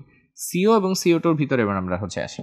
আচ্ছা সো CO এবং হচ্ছে CO2 ক্ষেত্রে এই দুজনের ভিতর CO যেটা, এই হচ্ছে আমাদের জন্য নিউট্রাল, ও হচ্ছে আমাদের জন্য নিউট্রাল, ও অ্যাসিডিক বেসিক কোনোটাই সে হচ্ছে দেখে না। কিন্তু CO2 হচ্ছে আমাদের জন্য অ্যাসিডিক, CO2 আমাদের জন্য কি থেকে বলতো, CO2 আমাদের জন্য হচ্ছে অ্যাসিডিক ভূমিকা পালন করে এবং পানিতে গেলে ও সুন্দর মতো ভেঙে সে আমাদের হচ্ছে কার্বনিক অ্যাসিড হচ্ছে এখানে উৎপন্ন করে। ঠিক আছে, সো এটা হচ্ছে ওর ধর্ম। এবার আসি নাইট্রোজেনের গুলোর ক্ষেত্রে। নাইট্রোজেনের গুলোর ক্ষেত্রে একটু মনে রাখবা, প্রথম যে দুটো থাকে প্রথম দুটো হচ্ছে থাকে নিউট্রাল। নাইট্রোজেনের প্রথম যে দুটো অক্সাইড এগুলো হচ্ছে থাকে নিউট্রাল, বাকি অক্সাইডগুলো সবগুলোই হচ্ছে আমাদের জন্য অ্যাসিডিক হয়। নাইট্রোজেনের বাকি অক্সাইড আমাদের জন্য কি হয় বলতো, হচ্ছে অ্যাসিডিক হচ্ছে হয়, এবং এরা সবাই হচ্ছে যখন পানির ভিতর যায় তারা সবাই গিয়ে হচ্ছে পানির ভিতরে HNO3 হচ্ছে ফর্ম করে। ঠিক আছে, সো একটু বলে দিই, বেরিলিয়াম অক্সাইড কিন্তু অ্যালুমিনিয়ামের সাথে কর্ণ সম্পর্কে হচ্ছে থাকে। কর্ণ সম্পর্কে থাকলে কি হয়, একটা সিমিলারিটি হচ্ছে দেখা যায়। এই জন্যই আমরা বলি যে বেরিলিয়াম হচ্ছে কিন্তু বাস্তব লাইফেও ও হচ্ছে উভধর্মী ক্যারেক্টারে হচ্ছে এসে থাকে। সো এটা একটা উভধর্মী অক্সাইড। সো বেরিলিয়াম অক্সাইড অ্যাসিডের সাথেও লবণ উৎপন্ন করে, ক্ষারের সাথেও লবণ উৎপন্ন করে, তার মানে সে হচ্ছে উভধর্মী। মনোক্সাইডটা হচ্ছে নিউট্রাল, কার্বন ডাইঅক্সাইড হচ্ছে অ্যাসিডিক। এদের ক্ষেত্রে প্রথম দুইটা নিউট্রাল, বাকি দুইটা কি হচ্ছে বলতো, অ্যাসিডিক হচ্ছে এখান থেকে। ঠিক আছে, সো এই গেল হচ্ছে এখানকার অক্সাইডের প্রকৃতি। ওকে, আমার কাছে মনে হচ্ছে বেশ কঠিন একটা প্রশ্ন, কারণ হচ্ছে হুটহাট থাকলে নাইট্রোজেনগুলো হয়তো মনে থাকতো, কিন্তু বেরিলিয়ামটা আমার নিজেরও হয়তো হচ্ছে মনে থাকতো না। ঠিক আছে, সো একটু পড়ে যাওয়াটা ভালো। আচ্ছা, তো তাহলে আমরা অক্সাইডের প্রকৃতি দেখলাম। অক্সাইডের প্রকৃতি খুবই ইম্পর্টেন্ট একটা টপিক, এগুলো থেকে নর্মালি কিন্তু প্রশ্ন হচ্ছে আসে। অ্যান্ড ফাইনালি হচ্ছে লাস্টে একটা প্রশ্ন দিয়ে আমরা শেষ করি। এখানে বলছে উদ্দীপকের 1 নং যৌগে কত প্রকারের হচ্ছে বন্ধন আছে, এগুলো হচ্ছে ব্যাখ্যা করতে হবে। ওকে, তাহলে বন্ধন হয় কত প্রকারের আমাদের কি মনে আছে? বন্ধন কিন্তু হয় হচ্ছে আমাদের জন্য 2 প্রকারের, একটা হচ্ছে আয়নিক, একটা আমাদের জন্য কি হয় বলতো, সমযোজী হচ্ছে। So ionic, সমযোজী। সমযোজীর আবার একটা ছোট ভাই হচ্ছে আছে, যেটাকে আমরা বলি হচ্ছে সন্নিবেশ সমযোজী। হচ্ছে সন্নিবেশ সমযোজী হচ্ছে আমরা এটাকে বলি। ঠিক আছে, সো এই হচ্ছে মোটামুটি ব্যাপার। তাহলে আসলে আমরা হিসাব করে ফেলি এখানে কি কি হবে। এই 1 নম্বর যৌগটাকে নিয়ে আমরা হচ্ছে কথা বলি। ফার্স্ট অফ অল আসে হচ্ছে ভাই NH3 এর ক্ষেত্রে। NH3 এর স্ট্রাকচার কিন্তু ভাই এরকম, নাইট্রোজেন আছে, নাইট্রোজেনের 3 সাইডে হচ্ছে 3টা হাইড্রোজেন হচ্ছে আছে এখানে। ঠিক আছে, এই যে 3টা হচ্ছে আছে, এই 3টা হচ্ছে আমাদের জন্য 3টা সমযোজী।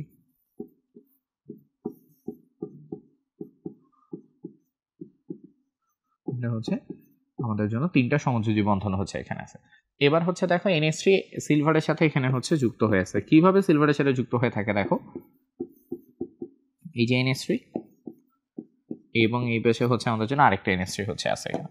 ঠিক আছে, এই দুটো NH3 দেখো কি করে, নাইট্রোজেনের আমাদের হচ্ছে মুক্তজোড় ইলেকট্রন থাকে, মুক্তজোড়টাকে ওরা সিলভারের দিকে দান করে। নাইট্রোজেনের মুক্তজোড় থাকে, সেটাকে সিলভারের দিকে কি করে বলতো, দান করে। তাহলে এই যে নাইট্রোজেন সিলভারের দিকে হচ্ছে ইলেকট্রন দান করতেছে, এটাকে আমরা বলি হচ্ছে সন্নিবেশ সমযোজী। সো এই জন্য আমরা বলবো এখানে হচ্ছে আছে 2টি সন্নিবেশ সমযোজী, 2টি সন্নিবেশ সমযোজী হচ্ছে আছে। ঠিক আছে, সো এই গেল 1 নাম্বার, এই গেল হচ্ছে 2 নাম্বার। এবার আমরা আসি হচ্ছে 3 নাম্বারটা। 3 নাম্বারটা কোথায় দেখো, 3 নাম্বারটা হচ্ছে এই যে আমরা সিলভারের কথা বলতেছি, AgNH3(2). ওকে, কি বলতেছি এখানে, সিলভারের কথা। এই যে NH3(2)র ক্ষেত্রে তোমার যেটা হচ্ছে, এখানে সিলভারের চার্জটা যেটা, ওকে, এখানে তো সিলভারের একটা চার্জ আছে রাইট, এই যে প্লাস যেটা, এই চার্জটাকে আমরা হচ্ছে বাইরে লিখতেছি, যে টোটালটাই হচ্ছে আমাদের জন্য প্লাস। তাহলে প্লাসের সাথে এখানে একটা ক্লোরিন এসে কি হচ্ছে বলতো, একটা বন্ডিং তোমার ক্রিয়েট করতেছে। এখানে দুইজনের ভিতর কি হচ্ছে, তাহলে একটা দেখো বন্ডিং এখানে হচ্ছে ক্রিয়েট হচ্ছে। এই যে বন্ডিংটা এখানে ক্রিয়েট হচ্ছে, এটাকে আমরা কি বলতেছি, এটাকে আমরা বলতেছি একটি আয়নিক বন্ধন।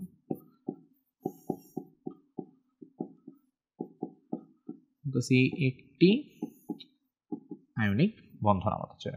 ঠিক আছে, তাহলে দেখো কি কি বন্ধন আসতেছে, তাহলে হচ্ছে 3টা সমযোজী, 2টা সন্নিবেশ সমযোজী, আর একটা বন্ধন আমাদের জন্য কি আসতেছে বলতো, আয়নিক বন্ধন হচ্ছে এখানে আসতেছে। ঠিক আছে, তাহলে এই হচ্ছে অল টোটাল বন্ধন, যেগুলো আমরা এইটার ভিতর আমরা এখানে হচ্ছে দেখতে পাচ্ছি। ঠিক আছে, সো ভেঙে ভেঙে ভেঙে আমি হচ্ছে তোমাদের দেখাইছি। ওকে, সো এই হচ্ছে ভাই মোটামুটি আমাদের এখানকার প্রশ্নসমূহ, যেটা চ্যাপ্টারের প্রথম পার্টে তোমাদের এগুলো ধরে ধরেই প্রশ্ন আসে। তো দেখো কি কি টপিক রাখছি, বন্ধন থেকে তোমাদের হচ্ছে প্রশ্ন আসে, অক্সাইডের প্রকৃতি খুবই ইম্পর্ট্যান্ট একটা টপিক, এটা থেকে অবশ্যই তোমাদের হচ্ছে কিন্তু এখানে প্রশ্ন হচ্ছে আসে। ঠিক আছে, অক্সাইডের প্রকৃতি এটা, এবং এই অক্সাইডের প্রকৃতির ভিতর এই যে ইম্পর্টেন্ট যে মানুষগুলো, হ্যাঁ, এই যে এই 3টা এবং হচ্ছে এই 5টা, এগুলো থেকে কিন্তু প্রচুর পরিমাণ প্রশ্ন হচ্ছে আসে। সো এগুলো কিন্তু ভালো মতো পড়তে হবে তোমাদের জন্য। ঠিক আছে, এরবারে দেখো আমাদের জন্য কি কি আসে, আমাদের হচ্ছে তড়িৎ নিয়তকতার ক্রম থেকে প্রশ্ন আসে, গলনাঙ্ক থেকে হচ্ছে আমাদের প্রশ্ন আসে, তারপর হচ্ছে ইলেকট্রন আসক্তি থেকে আসে, তারপর হচ্ছে এই যে আদর্শ পর্যায়ভিত্তিক ধর্ম, এগুলা থেকে মাঝে মধ্যে হচ্ছে প্রশ্ন দেয়, কখনো কখনো আয়নিকণ শক্তি, এগুলাকে নিয়ে আমাদের ঘাটতে হয়, প্রচুর পরিমাণ গ্রাফ থেকে কিন্তু কোয়েশ্চেন আসে এখানে। ঠিক আছে, তার বিপর হচ্ছে এই যে আয়নিকণ বিভব, এগুলা থেকে তো আমাদের হচ্ছে প্রশ্ন আসে। তারপর হচ্ছে কোনটা ক্ষারীয় কোনটা না ক্ষারীয়, এগুলা থেকে প্রশ্ন আসে, এবং তারপর হচ্ছে আদ্র বিশ্লেষণ, এটা আরেকটা খুবই ইম্পর্টেন্ট টপিক।